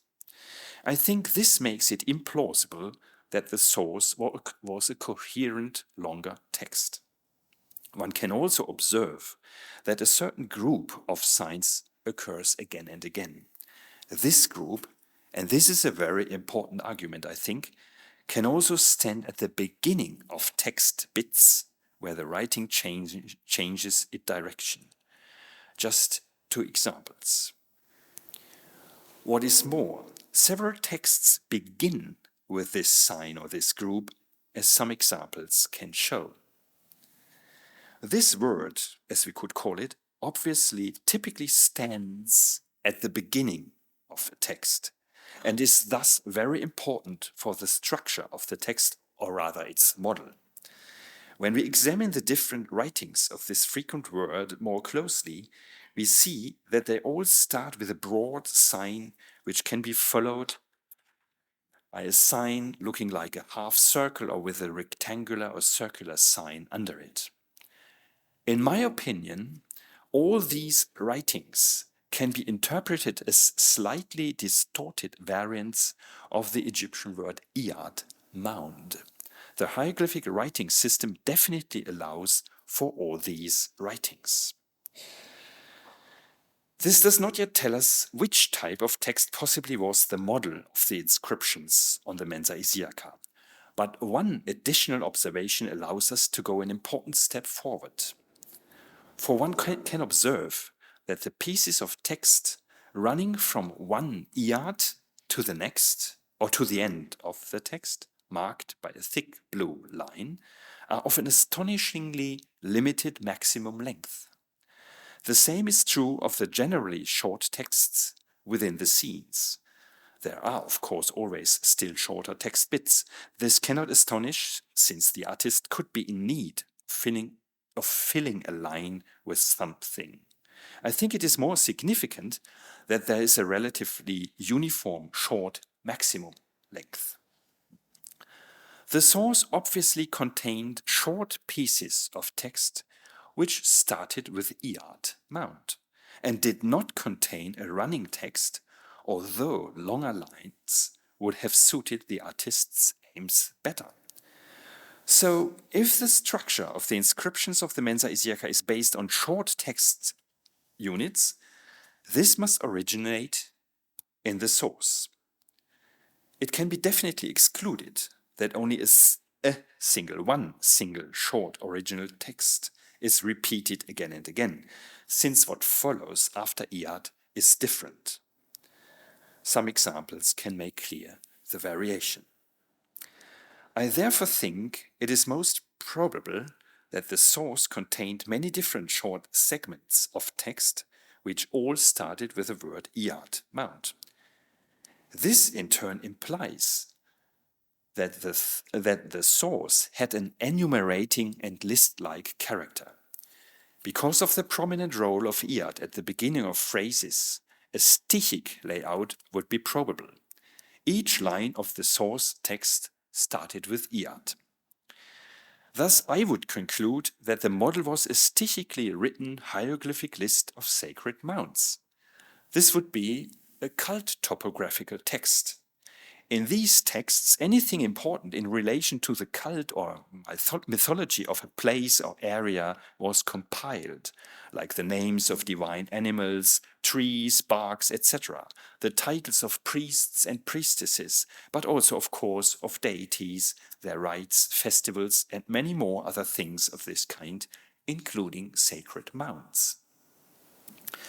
I show you a hieroglyphic table that is arranged in vertical columns from the Roman geographical papyrus from Tanis. In one row, the big sign for iyad is written in each column. Besides such texts that are condensed into keywords, here even as a table, there are also lists or running texts. Normally explanations like glosses and etiological myths are given to each entry in these texts and, typical for the hieroglyphic versions, illustrations. All types of handbooks, simple keywords, lists with explanations, and running texts are well known from Greek-Roman papyri. Further considerations can now support my hypothesis that the hieroglyphic texts of the Mensa Isiaca are taken from a list of sacred mounts in a hieroglyphic cult topographical papyrus. First, there is a simply practical aspect. It was very easy to have a papyrus in Rome when someone wanted to consult an original Egyptian hieroglyphic text. I cannot prove this, of course, but remember that hieroglyphic papyri still existed in the Roman period and that cult topographical texts are proportionally frequent among them. Since the Egyptian decoration of the Mensa Isiaca was religious, only hieroglyphs were a fitting script for a monument. Even people who cannot read hieroglyphs recognize them as a specific Egyptian script, unlike the cursive, hieratic, or demotic scripts. Hieroglyphs were also used for religious texts still in the Roman period. The presumed religious character of the source of the Mensa Isiaca can be corroborated by what can be gleaned from the contents of the inscriptions. Apart from the frequent word iad, mount itself, which is very typical for cult topographical texts, other words or phrases that can be securely or presumably read point into the same direction. I had mentioned earlier Netcherui, the two gods, or both gods. That could be very well Horus and Seth.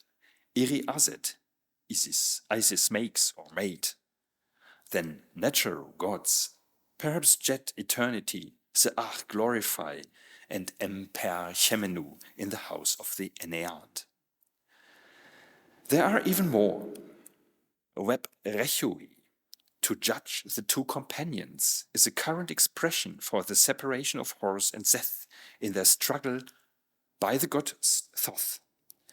In favor of a cult topographical text speaks also Jet-tu, one says. This is a phrase typical in ideologies.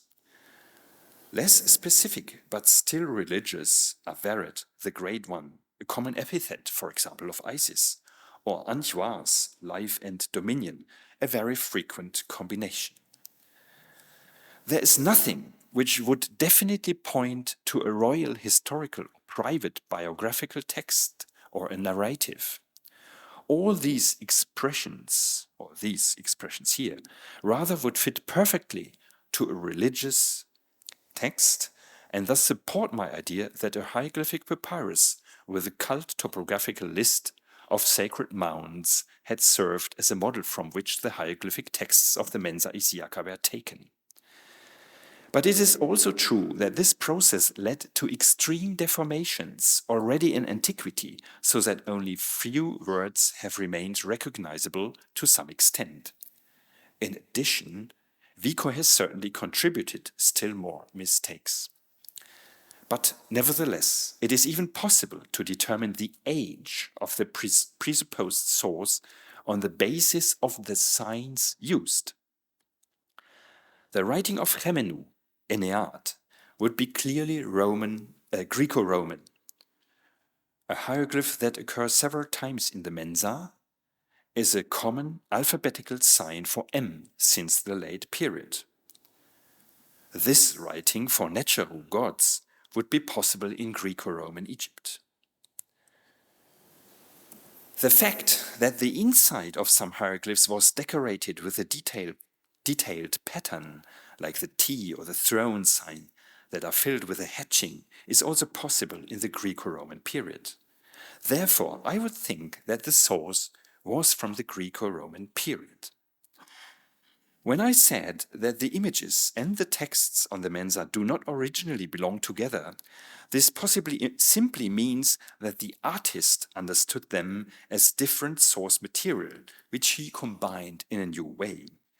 Illustrated papyri, of course, can contain scenes and texts, and depending on how images and text were combined in the original, I would think that the direction of writing could be different. For example, an Upper Egyptian and a Lower Egyptian sequence of mounds could be represented as coming from opposite sides, which in turn even would result in two lists of sacred mounds, one facing left, the other facing right. In sum, the hieroglyphic inscriptions of the Mensa Isiaca cannot be understood indeed as coherent texts. They were written by somebody who could not read hieroglyphs, but was primarily interested in the design of the Mensa. In the long hieroglyphic separator lines and most of the text pieces within the scenes, enough of their stichic origin, however, shines through, which I would look for among illustrated hieroglyphic cult topographical lists on Greco-Roman Egyptian papyri. The structure of the inscriptions and what can be understood from their contents speak in favor of this type of source, specifically a list of sacred mounds. Thank you very much. I first like to thank the organizers of this conference, both from the Museo Egizio and from the Getty, for their very kind invitation to this conference. I'm Benoît Mille. I work at the Centre de Recherche et de Restauration des Musées de France, doing some metallurgical studies on objects from French museum collections. For more than 20 years, I've focused my main research activity on the study of casting techniques for large-scale bronzes from the classical antiquity. I guess that the organizers would like me to comment the fabrication technique of the bronze plate of the Mensa Isiaca. So I will only dedicate my talk to this topic, that is to say, the very first step of the chaîne opératoire that we began to discuss this morning. Arlen Egginbotham has shown us this morning evidence that the plate was made by lost wax casting. Before to go further on that point, let me introduce what is lost wax casting and how it was used to cast large-scale bronzes, such as life-size statues during Greek and Roman time. As everybody knows, metal objects can be shaped using two main processes, totally different. The first one is a plastic deformation, that is to say for ancient times, hammering, mostly hammering, and you have just here a modern experiment on hammering and a very early evidence of objects, so small beads made by hammering small strips of copper. The other process is casting. You need a mold, you heat the metal, you push it to become liquid, and once you have melted the metal in a crucible, you pour it in the mold that you have prepared, and you obtain directly a shape, the object that you want to produce. The example shown here is made from what is called permanent molds. That is to say, a mold with at least two parts. Here, in fact, three. And this, you can use it again, but you can only produce very simple shapes. And this is the reason why probably lost wax casting have been invented. So lost wax casting did not replace the casting in permanent molds, but allowed to produce a new family of objects by totally freeing the craftsman to produce any shape he wants. And you have here the origin of lost wax casting, which is on discussion because we shown recently that it seems to appear almost simultaneously at three very distant places in Nahal Mishmar, so in Israel, in Bulgaria, and in Pakistan during the, let's say, very beginning of, very end of the 5th millennium or very beginning of the 4th millennium BC. So what is lost wax casting and what is the principle? It's a simple precept, and then what is complicated is the way it is, because you have plentiful of way to doing the lost wax casting. But the principle is the precept is very simple. First, you take a wax piece, you model it, you obtain something which is a model, and you embed the model, the wax model, into clay, which is called the investment mold or casting mold. You heat the mold. So by doing this, you will de-wax the mold and you will bake it. This is very important to bake also the molds. And you will cast the metal, you pour the metal, the liquid metal into the mold, and the metal will replace the wax. So everything that was previously in wax will become metal. This is a precept. This technique is so important and that we never replaced it. And it is still in use today in very different applications, such as, of course, small-scale craftsmanship, like, for example, in Africa, small statuettes, but also in the industry to make precision casting, or for dentistry also, lost wax casting is very important. And of course, what is not replaced also is the manufacture of large-scale statues in art foundries. So there is a special, the manufacture of large-scale bronzes and statues is also a long history. It began as a first big step as soon as the third millennium BC, during the second half of the third millennium BC in Mesopotamia, and can be connected with the first evidence of the fourth millennium that I presented before. And some improvements were made, allowing to produce hollow shapes and bigger objects, and that leads to the achievement of the first monumental statues of what we know. Of course, the metal walls were very thick, and it was a difficult process, especially to join the piece together. And so the different pieces were cast separately and then joined mechanically.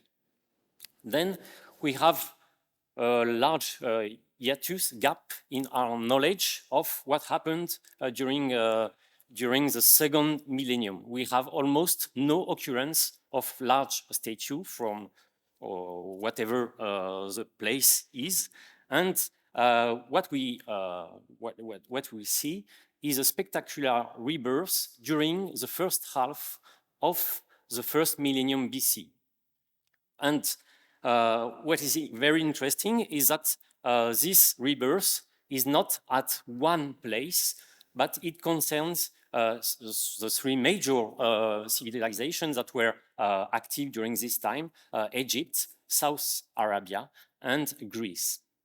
And in the details, and I will not go into details, there are differences between these three ways of producing statues, but the three traditions shared two new and very complex techniques, what is called indirect lost wax casting, and now a metallurgical way of joining pieces together, flow fusion welding. And that it asks the question of potential common ancestor in the Near East during the second millennium.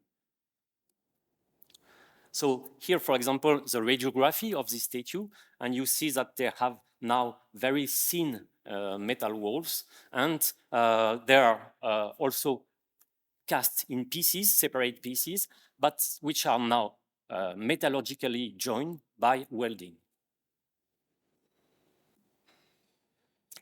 So in Greece, bronze as a media for monumental sculpture had a major impact and spawned a massive production of bronze statues over more than 1 millennium, from the late 6th century BC to at least in the Roman, during the Roman era, the 5th century AD. And of course, the production of this metal statue improved. So it was not something totally fixed from the 5th century BC. The techniques evolved, and what we can say about what happened at the, if we consider that it is possible that the Mensa Isiaca has been produced during the 1st century BC or the 1st century AD. So what was the situation in the casting technique for large-scale bronzes at the end of the Hellenistic period? We see that a new alloy was adopted for producing the statue, the high lead, a bronze where a high proportion of lead was added, and this is the case for the Mensa Isiaca. And we can parallel this, this alloy with a strong sinnering of the metal walls. And this is probably related to an improved castability of the metal, the liquid metal. So if the metal is more easily cast in a mold, then you can produce thinner and lighter statues. And what we see also is that the flow fusion welding was now perfectly mastered, and this perfect mastering, it can be is evidence, for example, here with the Piombino Apollo, where you see the pointer? Oh, no. So, yeah. Where now you can find different shapes for the flow weld joints, or linear, or with very large, and I will come back to this later. What was also mastered, and we have seen this on the Mensa Isiaca, is a large variety of techniques and very efficient for repairing the casting defects. And you see here the example of the Croatian apoxiomenos, which were manufactured during the 1st century BC. And of course, it is now very corroded because of its burial in the sea, long burial in the sea. But you see that it was plentiful of casting defects, and all these defects have been repaired with different types of patches. What is also interesting is that foundrymen specialized in the production of large-scale statues were also used to cast large bronze plates. And this is interesting, of course, for our topic today. And here you have the example of this plinth of the Croatian apoxiomenos, which is a large plinth. This one was cast in 5 different pieces, joined together, not a single piece like what we have seen for the Mensa Isiaca. But you will see now that it's quite a very difficult task to cast a plate, a simple plate, if you want a beautiful one. And this, so all these features suggest that the Mensa Isiaca, so you can see here the Mensa Isiaca, its backside and the radiography was made by a craftsman specialized in the production of large-scale bronzes. Why? Because it's a huge amount of bronze at almost 1 square meter of the area of the Mensa Isiaca is almost 1 square meter, 120 kilograms. It was leaded bronze. So all of this is a common situation for what we are encountering in the manufacture of large-scale statues. And what we see also is the use of numerous iron core pins that Arlen showed us this morning to maintain the distance between the upper and the lower molds during the metal pouring. This is also the way it was made for large-scale statues. And you have seen this, for example, if I come back, for example, here on the, you have exactly the same iron core pins. Maybe it's a little small, but you have small blue points everywhere on the statue, which are these iron core pins. Of course, they are also present, but here they are difficult to find on the Croatian Apoxiomenos. And what is also very common, a very common situation, is the advent of a very high amount of casting defects. So this is a very common and typical situation, and you have to put it in regard with their mastering of their perfect mastering of repairing these defects by meticulously applying patches, which are here for the Mensa Isiaca quadrangular. Also here, you remember that Arlen told us that the outer surface seems more affected by casting defect than the inner surface. And here again, this situation is well attested in other bronzes. Here, for example, for this relief of a very large relief of dolphins discovered and kept in the Musée de Vienne in France, they're completely covered with patches. So I measured the area. It's 25% of the original area of the original area surface that is covered by patches to hide the casting defects. But what is a very well, if you look at the backside of the state of this relief, then everything is perfectly reproduced. You have almost no defects. Even the imprints of the man who worked the wax are kept, or the tool marks also are perfectly visible. And here we can discuss, but maybe it's the same situation, and the situation could be also the case for the Mensa Isiaca. And since we have seen tool marks very well visible, and maybe it is not, I agree with what is proposed in your paper, that is probably the Mensa Isiaca was cast top down. That means the plate was cast at the bottom in the pit for the casting, and for the dolphin it was also the case. So, and even you have a lot of porosities, and I'm wondering if there are not a problem in the baking of the mold. So you have still a little of moisture in the upper mold, which is down on the ground, and that provoked these casting defects, so numerous.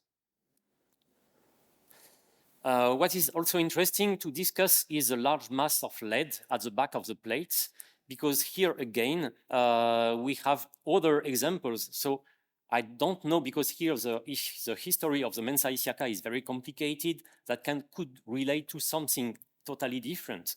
But just to say that we know other occurrences of large mass of lead inside statues to reinforce the attachment for patches. I don't have inlays on my statue, generally speaking, so it's patches. And here you can see, for example, for this imperial arm, two large mass of lead, which have been put at the back of small patches here to solder them, because they were not perfectly set into the bronze. And here is the same situation for the colossal foot discovered in Clermont-Ferrand. And you have all the blue here on the back is lead adjunction, and which corresponds exactly to on the front sides to small patches, and to solder them, to secure them on the bronze wall. And finally, the cold shots that were shown by Arlen again. These cold shots are very interesting. It is here we have a clear evidence that the foundryman had big problems in filling the mold with the liquid metal. And of course, when you are in a 3D mold, it's more easy to fill than with this very flat surface. And so this is typical, really, what is very challenging in producing plates is that it's to avoid this bad circulation of the metal, which leads to cold shots. And what is interesting is that we are currently studying also a very big plates, what is called the Lyon tablet, la table claudienne, kept in the Musée Romain de Lyon. This it's a very big bronze table. It's 2.7 square meter. It weighs 223 kilograms. The thickness is very comparable to the Mensa Isiaca, and it's also a leaded bronze. We know perfectly the date of the manufacture because it is related with the Claudius discourse. Oh, sorry. Well, he made an event in Lyon and presented a very official text that were reproduced at this time. Here, because of the size, it was here we only have 2 panes surviving, but it was made in 4. And so what is interesting is to compare what happened during the casting of La Table Claudienne and the Mensa Isiaca. And here is the X-radiography of the La Table Claudienne that we have recently obtained. And we see some differences and some common points that are very important and interesting to underline. So first, a big difference, 2 big differences. We have evidence of joints here and there, which are flow fusion welding joints, because it was made in 4 different panes, which were cast separately, then joined by this process, very efficient process of welding. So that's interesting to see that there was a limit, and we were not far from the limit with the Mensa Isiaca from what they were probably able to cast in 1 piece. What is also interesting here, and I didn't realize before to look at the Mensa Isiaca, is that we have here there is no use of iron core pins. So we still have to work on this, to discuss together on this.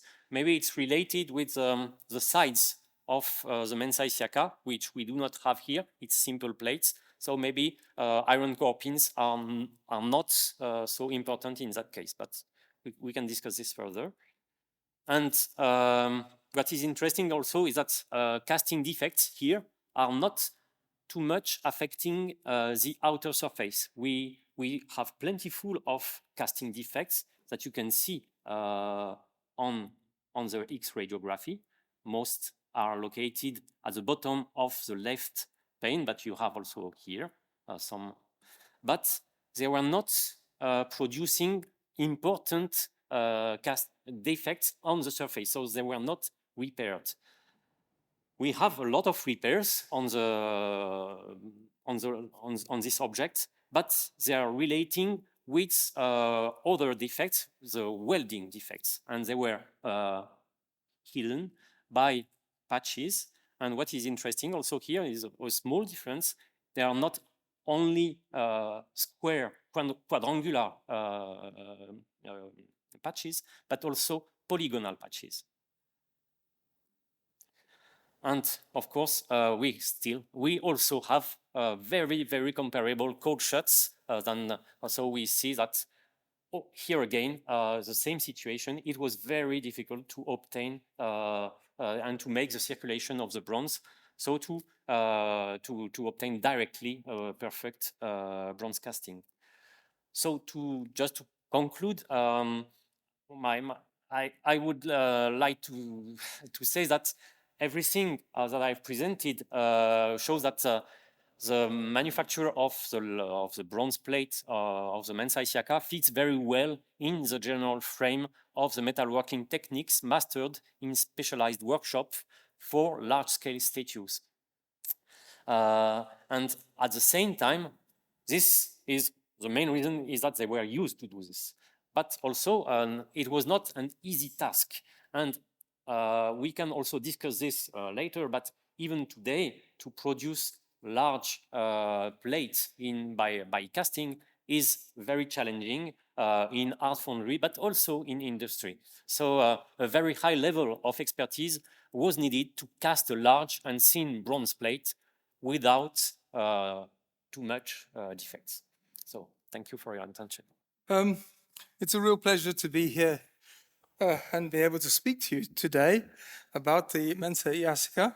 I'd like to thank our hosts, of course, and a special thanks to Susanna for having faith in me and asking me to add my 5 pennies worth to this incredible discussion.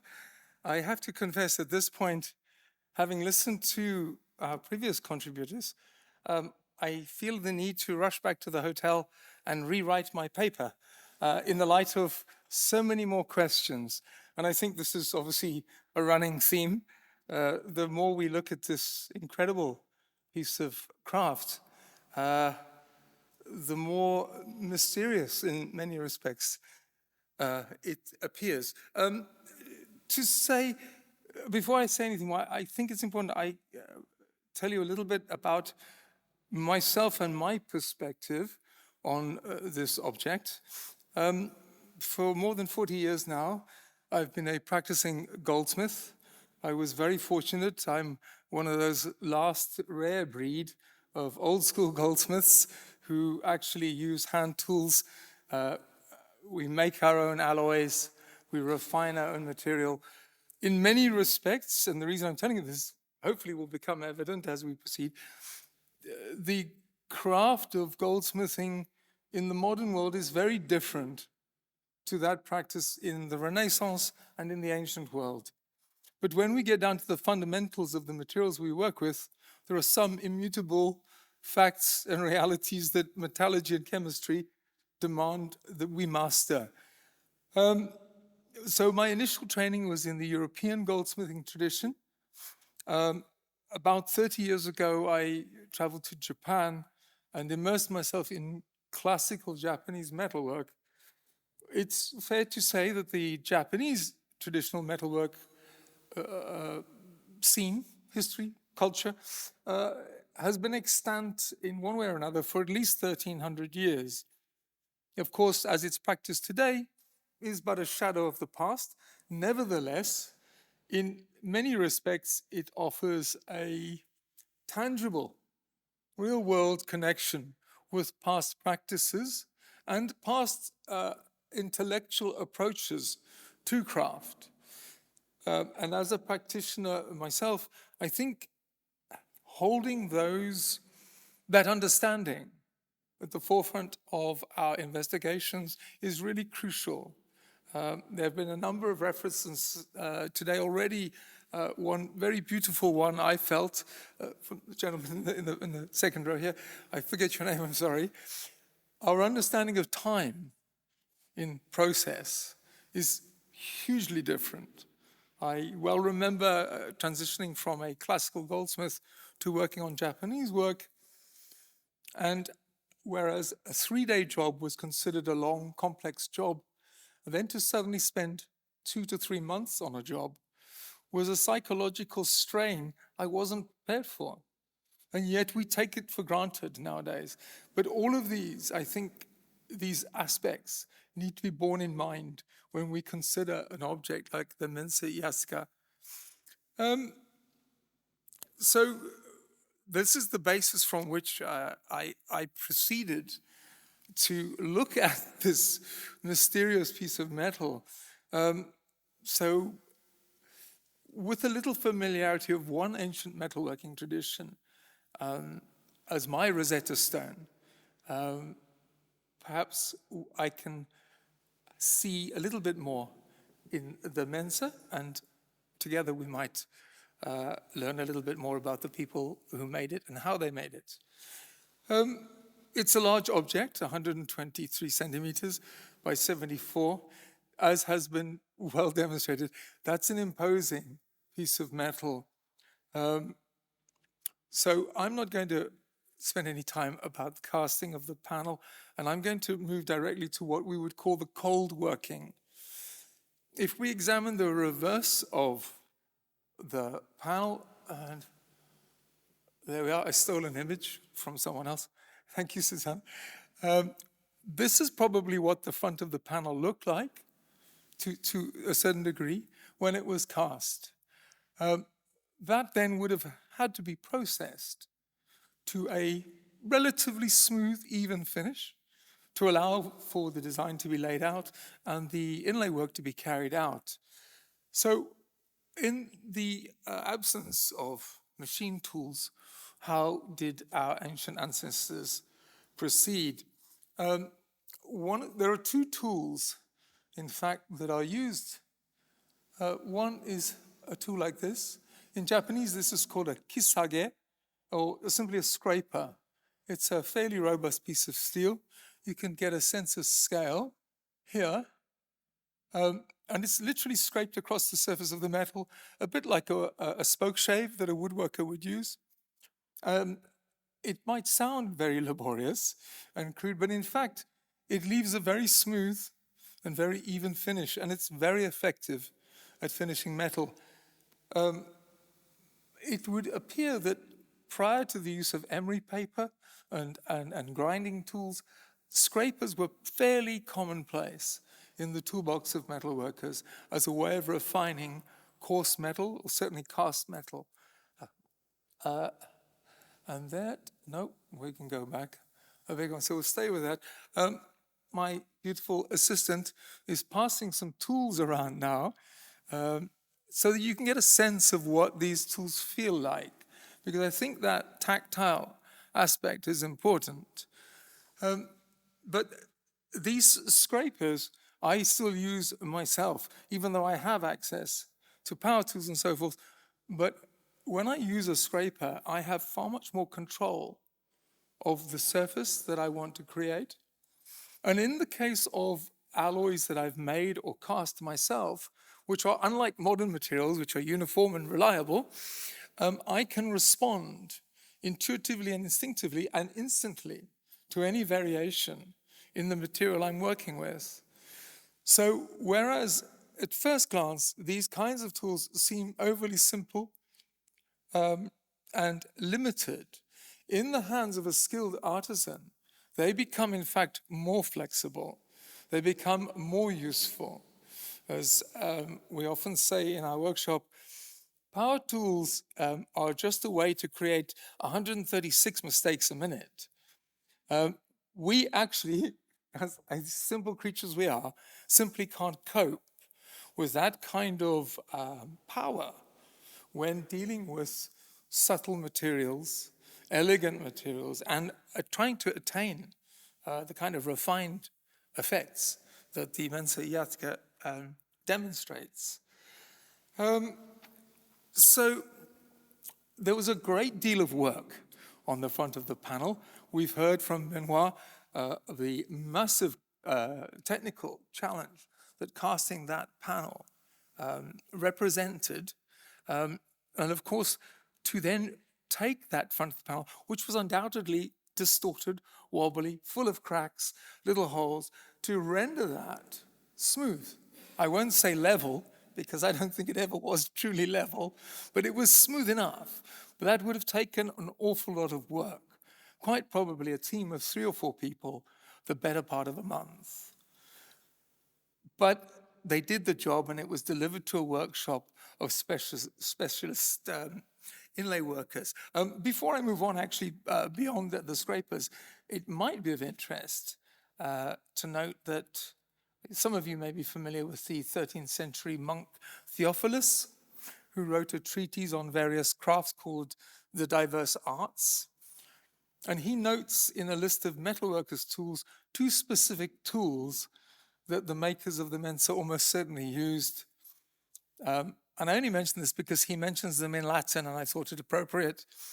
They're the ferrum planatorium, a spoke shave, a bit like the tool that's passing around now, which is a wooden handle with a steel blade on it, which is dragged across the surface of the metal like a plane. So that's your ferrum planatorium, as attested to by Theophilus the monk in the 12th century.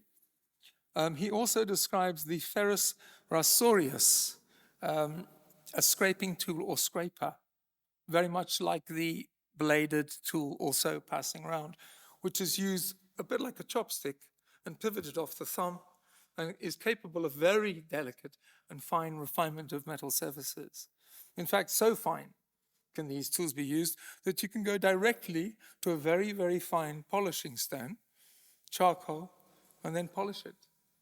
So rather than suggesting that these are cumbersome, awkward processes, they are in fact, still for me anyway, my go-to if I need to produce a piece of metalwork with an exceptionally fine and precise finish. So I merely mention this to say that we are looking at sophisticated technology, not technology limited by a lack of access to Amazon.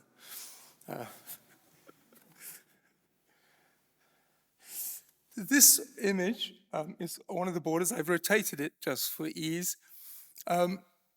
This is the kind of image that actually I find delightful. You will notice a series of little silver squares. They look a little bit like mother of pearl at this point due to the oxides. But you can see very clearly 2 scribed lines defining those. What is particularly interesting and exciting for me is that these are the construction lines that the original artist scribed on that panel 2,000 years ago, prior to inlaying the silver. What is remarkable is, 1, there's the scribe lines, the underdrawing for a painting, if you like, but that they've survived.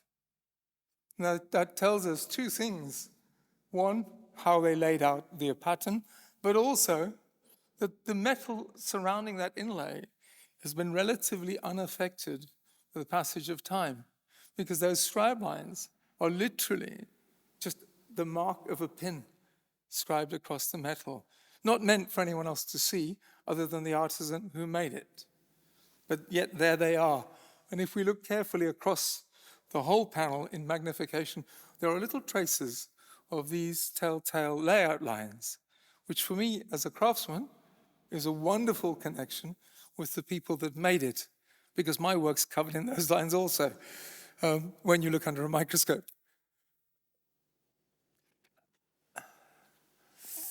So working further, when we come to the layout of the patterns, I'm moving ahead of myself here. The decorative elements on the panel are, how shall we say, excessive almost from an inlay worker's point of view. It's almost as though there was a competition to see how much inlay work they could get on the panel.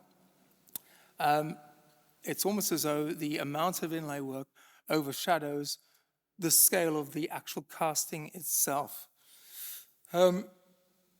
It's easy to call the workmanship a tour de force. It would be a cliche. But in fact, having examined the inlay work as carefully as I can, it seems to me that it is quite literally an encyclopedia of inlay technique.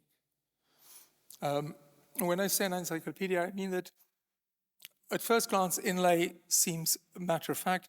You make a channel, you make some undercuts, you bash some metal in, and there you have it. In fact, there are a number of very distinct approaches to wire inlay and to motif inlay.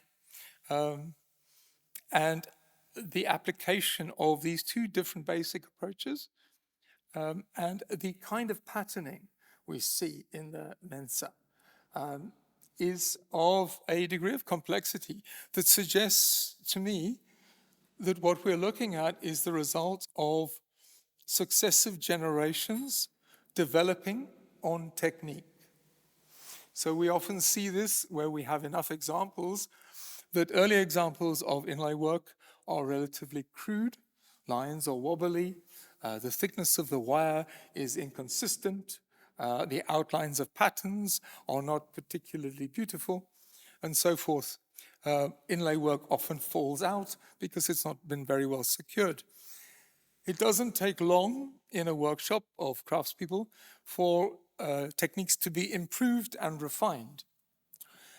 This then is passed on to the next generation, and so techniques become ever more sophisticated and efficient. I think the Mensa Isiaca is notable for the lack of loss. It is in remarkably good condition, particularly the wire inlay. Wire inlay is very, very thin, although the silver, to be fair, is relatively thick by Japanese standards.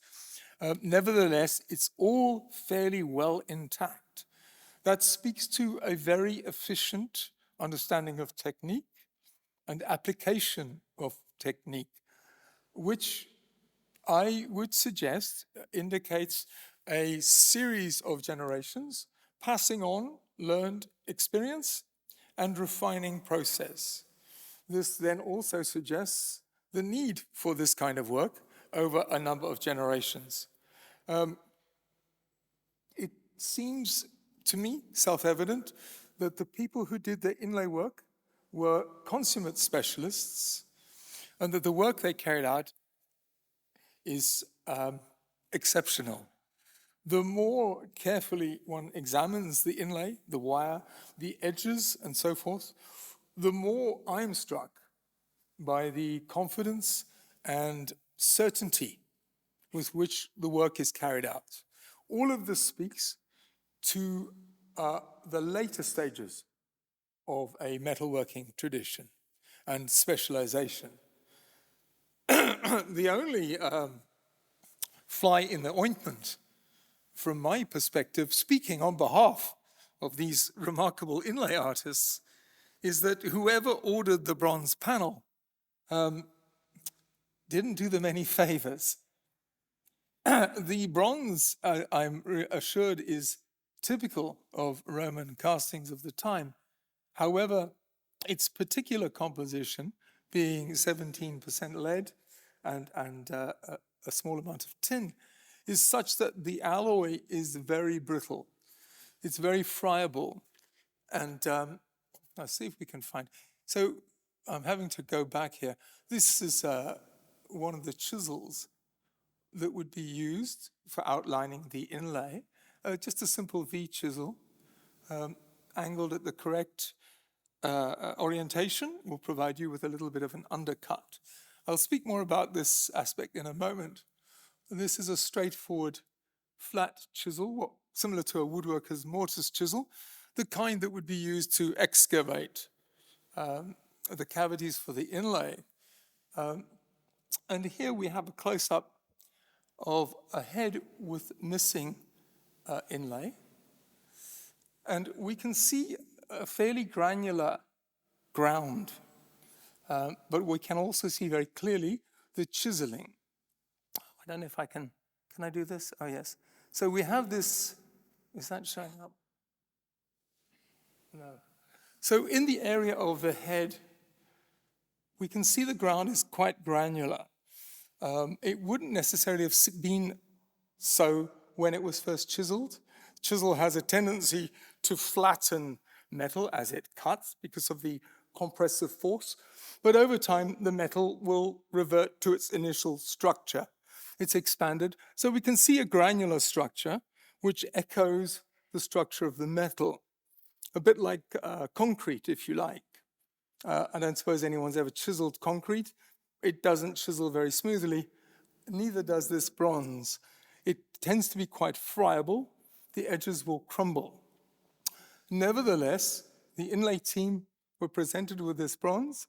So they had to outline their inlay cavities, cut them out, recess them, and then, interestingly enough, the edges, you can just see on the back of the head, there's a smooth scalloped line.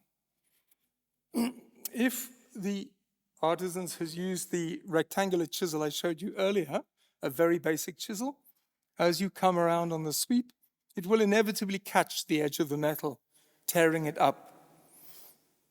And so to avoid that problem, the same chisel is taken, and I hope you can see this. The cutting face of the chisel now is a half moon. This is achieved by rounding the edges of the chisel. What in effect this has done is taken away the ability of this chisel to cut on the edges. It can now only cut on the front edge. And so what, you might ask? Well, what this illustrates is exactly what I alluded to earlier, the evolution of technique. In the first instance, inlay work might be carried out with a straightforward chisel. It creates problems in that it damages the edges. At some point, an astute craftsman decides that the problem is the edge of the chisel, and so he modifies the chisel in this manner. And so this mark we saw on the head, if I go backwards, that little sweep illustrates to me, without any question, that the rectangular chisel was modified, and another chisel now, the modified chisel, the improved second generation or third generation tool, is now used to make a cleaner cut on the edge. So just as a small example, this illustrates the evolution of technique. And my point being that all of the technique we see is the result of such minor refinements and adaptations of basic technique. So this is a huge area of loss, and part of the reason may be to be seen in the edges of the cavity. We can see, particularly on the bottom edges, they're very rough and crumbly. And I would suggest that's exactly what the problem was. As I said, the cast bronze panel that forms the base is very friable, having so much lead in it. So when this was cut out, great care had to be taken to maintain clean edges. Because remember, if your inlay metal is being forced into these cavities, those beautiful lines that define the figures are going to now be defined by the cavity you've chiseled. The base metal is not your friend at this point because it's crumbling, as evidenced by the edges. Now, some of this may be the consequence of damage subsequent, but it does illustrate the structure of the metal itself very well. You can also see the evidence of the chiseling across the ground. I'll come to this in a moment. But now I want to talk more specifically about the practical aspect of how this was made. We've heard a lot about the design layout and so forth. What concerns me as a craftsman, thinking about how this might be made and presented with a large bronze panel, nicely polished, ready for all the work to be devoted to it. The first problem we would face is that we need a plan. We need a schematic laid out which we can use as a reference point. It's simply not practical to think that the lines, the straight lines were laid out, and we know Romans loved a straight line. So they've got that covered. You've got your panels laid out, but now your decorative elements, which we've also heard, have been drawn very beautifully and very accurately to reflect the Egyptian models. I would suggest that at the start of the project, the composition as a whole had to be rendered as finely as possible, certainly as fine as the lines we see on the Mensa itself. So very fine lines on a schematic that could be used as the blueprint. I'm not familiar with drawing patterns on papyrus. I know that the ink was a bit gummy and there were complaints about that, but I dare say there must have been some way the initial compositional layout was provided, if not as a whole, certainly in segments, perhaps on vellum, which I understand is a much finer material to lay out your patterns. Having been provided with such blueprint, the artisans responsible for the inlay work would then need to start creating the elements that make up the inlay. Now, you might imagine that the next step would be to lay out all of the imagery by some manner on the bronze panel itself. But in fact, that's not how one would go about it. With inlay work, it's very important that the pieces that make up a figure, for example, be reproduced as accurately as possible. If you draw your pattern directly onto the bronze panel, you're now stuck with trying to make the inlay piece fit your drawing, which has introduced one unnecessary step of complication.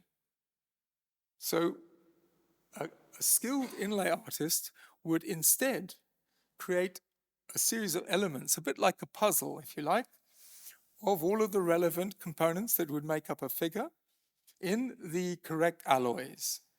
So the alloys would be created, they would be produced in a suitable thickness, and then I imagine some very thin vellum, perhaps used as a tracing medium, to transfer the designs directly to the inlay material. Those then could be cut out, fitted together, checked against the blueprint. That composition, or those elements, could then be laid in position on the bronze panel and then, only then, scribed around. And what this means is that the transfer of the very carefully drawn blueprint is as faithful as possible in transferring to the bronze panel. Once the lines for the components to be inlaid have been scribed on the bronze panel itself, we face the challenge of creating a suitable cavity to receive them. But I'm ahead of myself here again.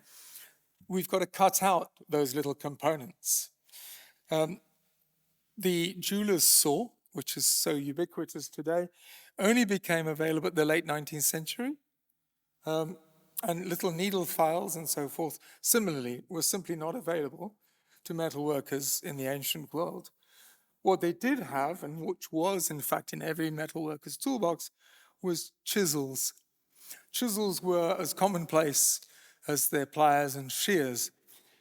The nice thing about chisels, as I illustrated, the little V chisel, if you chisel the outline of your motif, you'll eventually cut through the sheet metal, but it will also leave you with a slightly beveled edge, which is convenient because you need a slightly beveled edge if you're going to inlay it so that it's going to lock underneath the metal.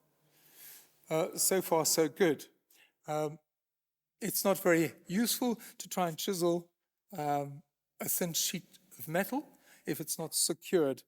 So another commonplace item in workshops in the ancient world and today in many parts of the world still is a composition we call pitch. This is pine rosin mixed with a filler material like a fine clay or ground fire clay and a little bit of oil. When it's warmed, it's as fluid as honey, and it cools down over a period of time to the point where it's as hard and rigid that you can crack it with a hammer. So this material pitch is often mounted on a tree stump or a log or a board, warmed, and your workpiece is then secured in that. Once the pitch is cool, your metal can't move, it can't be damaged, and it's held very securely. So this is, again, it's a fundamental material and tool holding material in any ancient workshop. So you'd pop your piece of your sheet metal in and you chisel it out. You now have a motif. I'm, of course, simplifying the process. We could spend an afternoon demonstrating just this. You now have a motif that's been cut out. It has a slightly angled edge, which is convenient. That edge is also very, very smooth, far smoother than a chisel. So rather than being an unsophisticated, antiquated method, it in fact does produce a better result were you to use a jeweler's saw and a file. And it's actually the basis of an awful lot of some of the most sophisticated metalwork and inlay work the world's ever seen, that being of the late Japanese tradition. So now that these motifs have been cut out, we need to prepare a cavity in the bronze panel to receive them.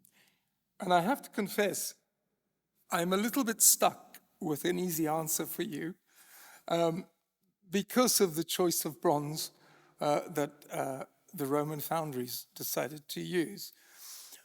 There are two fundamental ways to inlay a motif into metal.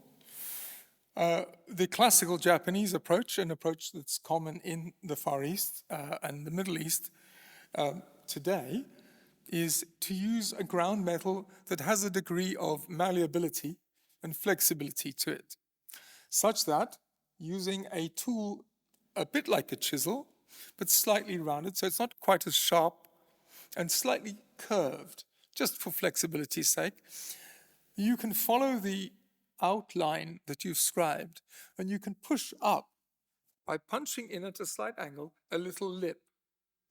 And the lip is easily created because hopefully the metal you've chosen for your substrate is malleable and flexible enough. You then simply remove, I say simply, you remove or you excavate the metal between the lips to create your cavity, and you can pop your inlay motif in place and push that lip down again, thus securing your inlay. The advantage and the elegance of this approach is that the outline of the piece you've inlaid is undistorted.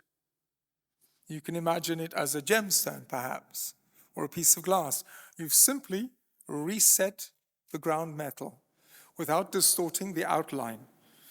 Now, looking at the figures on this panel, it's very clear that those forms, I asked about the legs earlier, the hands, the headdresses, they are all so beautifully defined in the original drawing and reproduced in the inlay.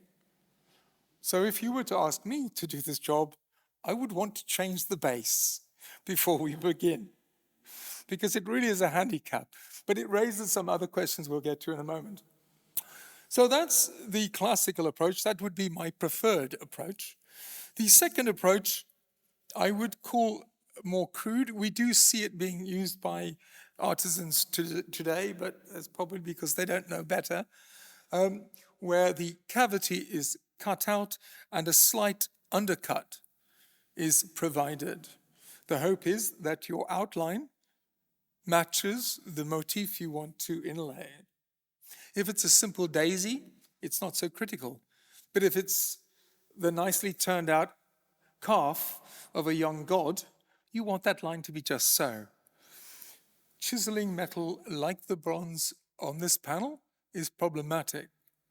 Then to undercut it, you're adding a further degree of complexity and risk.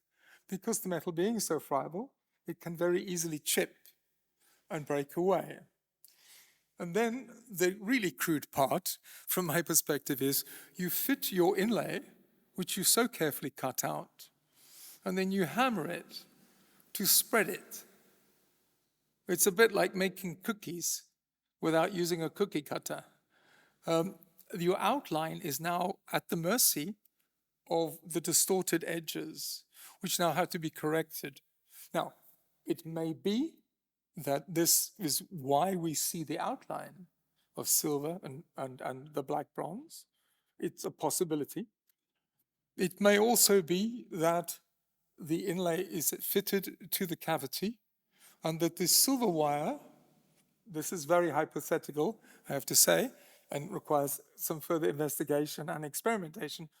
It may be then that the silver wire acts as a locking mechanism to lock the inlay into the cavity, precisely because the base metal, the bronze that the Roman founders favored, didn't lend itself to easy manipulation. Now, as I say, I don't know whether this is the case or not. There would be telltale clues which we could look for, and at some point, perhaps we can examine that. But I can't give you a straightforward answer as to exactly which approach was taken to inlay the motif elements rather than the wire on the Mensa Isiaca. What is of interest is that where we see loss, we can see very clear evidence of patchwork inlay. Now, the reason for patchwork inlay is purely practical.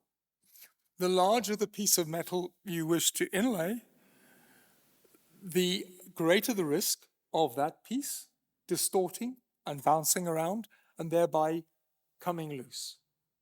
So as Arlen described in his earlier talk, where we see patchwork, we see different levels of inlay. First piece is very deep, the second piece locks into that, and so forth.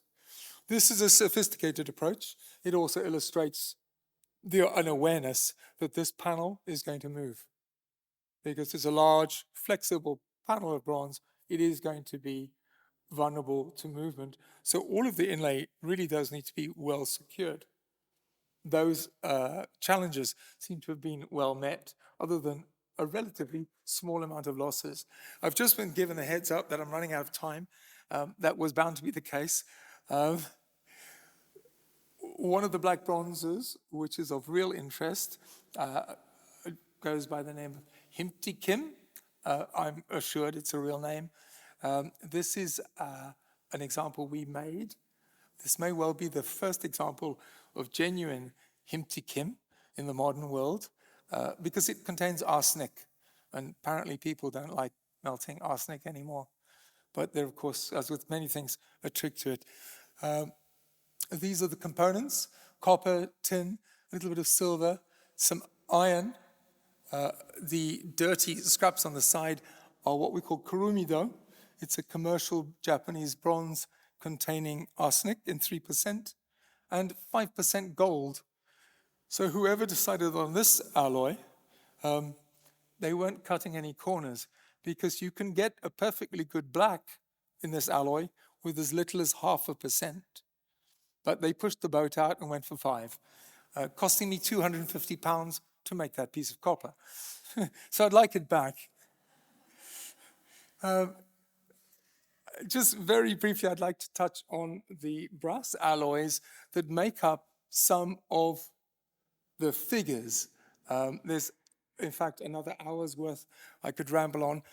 But one of the things that occurred to me when looking at the alloys, particularly the reddish and the orange alloys, the zinc component and the other elements are very similar to two particular Roman coins of the 1st century. This would not be the first time parishioners or devotees were asked to donate coin from their own pocket for a votive object, but it's intriguing to me that those two alloys in particular bear a striking resemblance to the compositions of 1st century Roman coins. The Sisteri, I believe, and the Dupondi. I'm not I'm not a coin specialist. And indeed, also the dark brown alloy with 8.9% zinc. There's a little bell ringing that may also be a Roman coin, which may offer further insights into why these particular alloys are present. I think I've run out of time. I have 3 minutes. So I'll try quickly to move on to the issue of color. In the Japanese tradition, alloys were made very specifically for the color they would yield. Now, that statement seems fairly straightforward, but it needs some clarification. It only makes any sense if you understand that the patination process that the artisans use was a standard process. It's all good and well having different alloys, but if you're using varying procedures or the person applying the patina isn't particularly skilled, just like a chef, you're not going to get the same results. The Japanese genius was to standardize the patinating process. They then played with the palette, if you like, by modifying the alloys. And by the late 19th century, we see an incredible array of very subtle variation in tonal colors, limited, of course, by what you can achieve in metal. You can't get a turquoise. You can't get a true blue.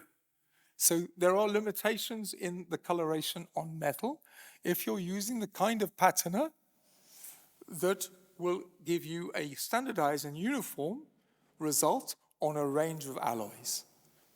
There are lots of clever things you can do to get very striking effects on a single alloy or a single metal. But it's a very different matter when you're dealing with a polychromatic object that must be treated essentially as one. And so this, of course, is the Japanese speciality. And to an extent, I think we can learn a lot from that. But I think we need also to be aware that these kinds of alloys, as seen on the Mensa Isiaca, left to their own devices, will develop tonal differences just through natural atmospheric corrosion. In fact, if we polish this panel, not that anyone's going to let me, and we left it for a year or two, I think you'd see a far more dramatic effect than we presently do. So if anybody wants to fund the recreation of a small section, see me in the bar later. Thank you very much. It's been a pleasure.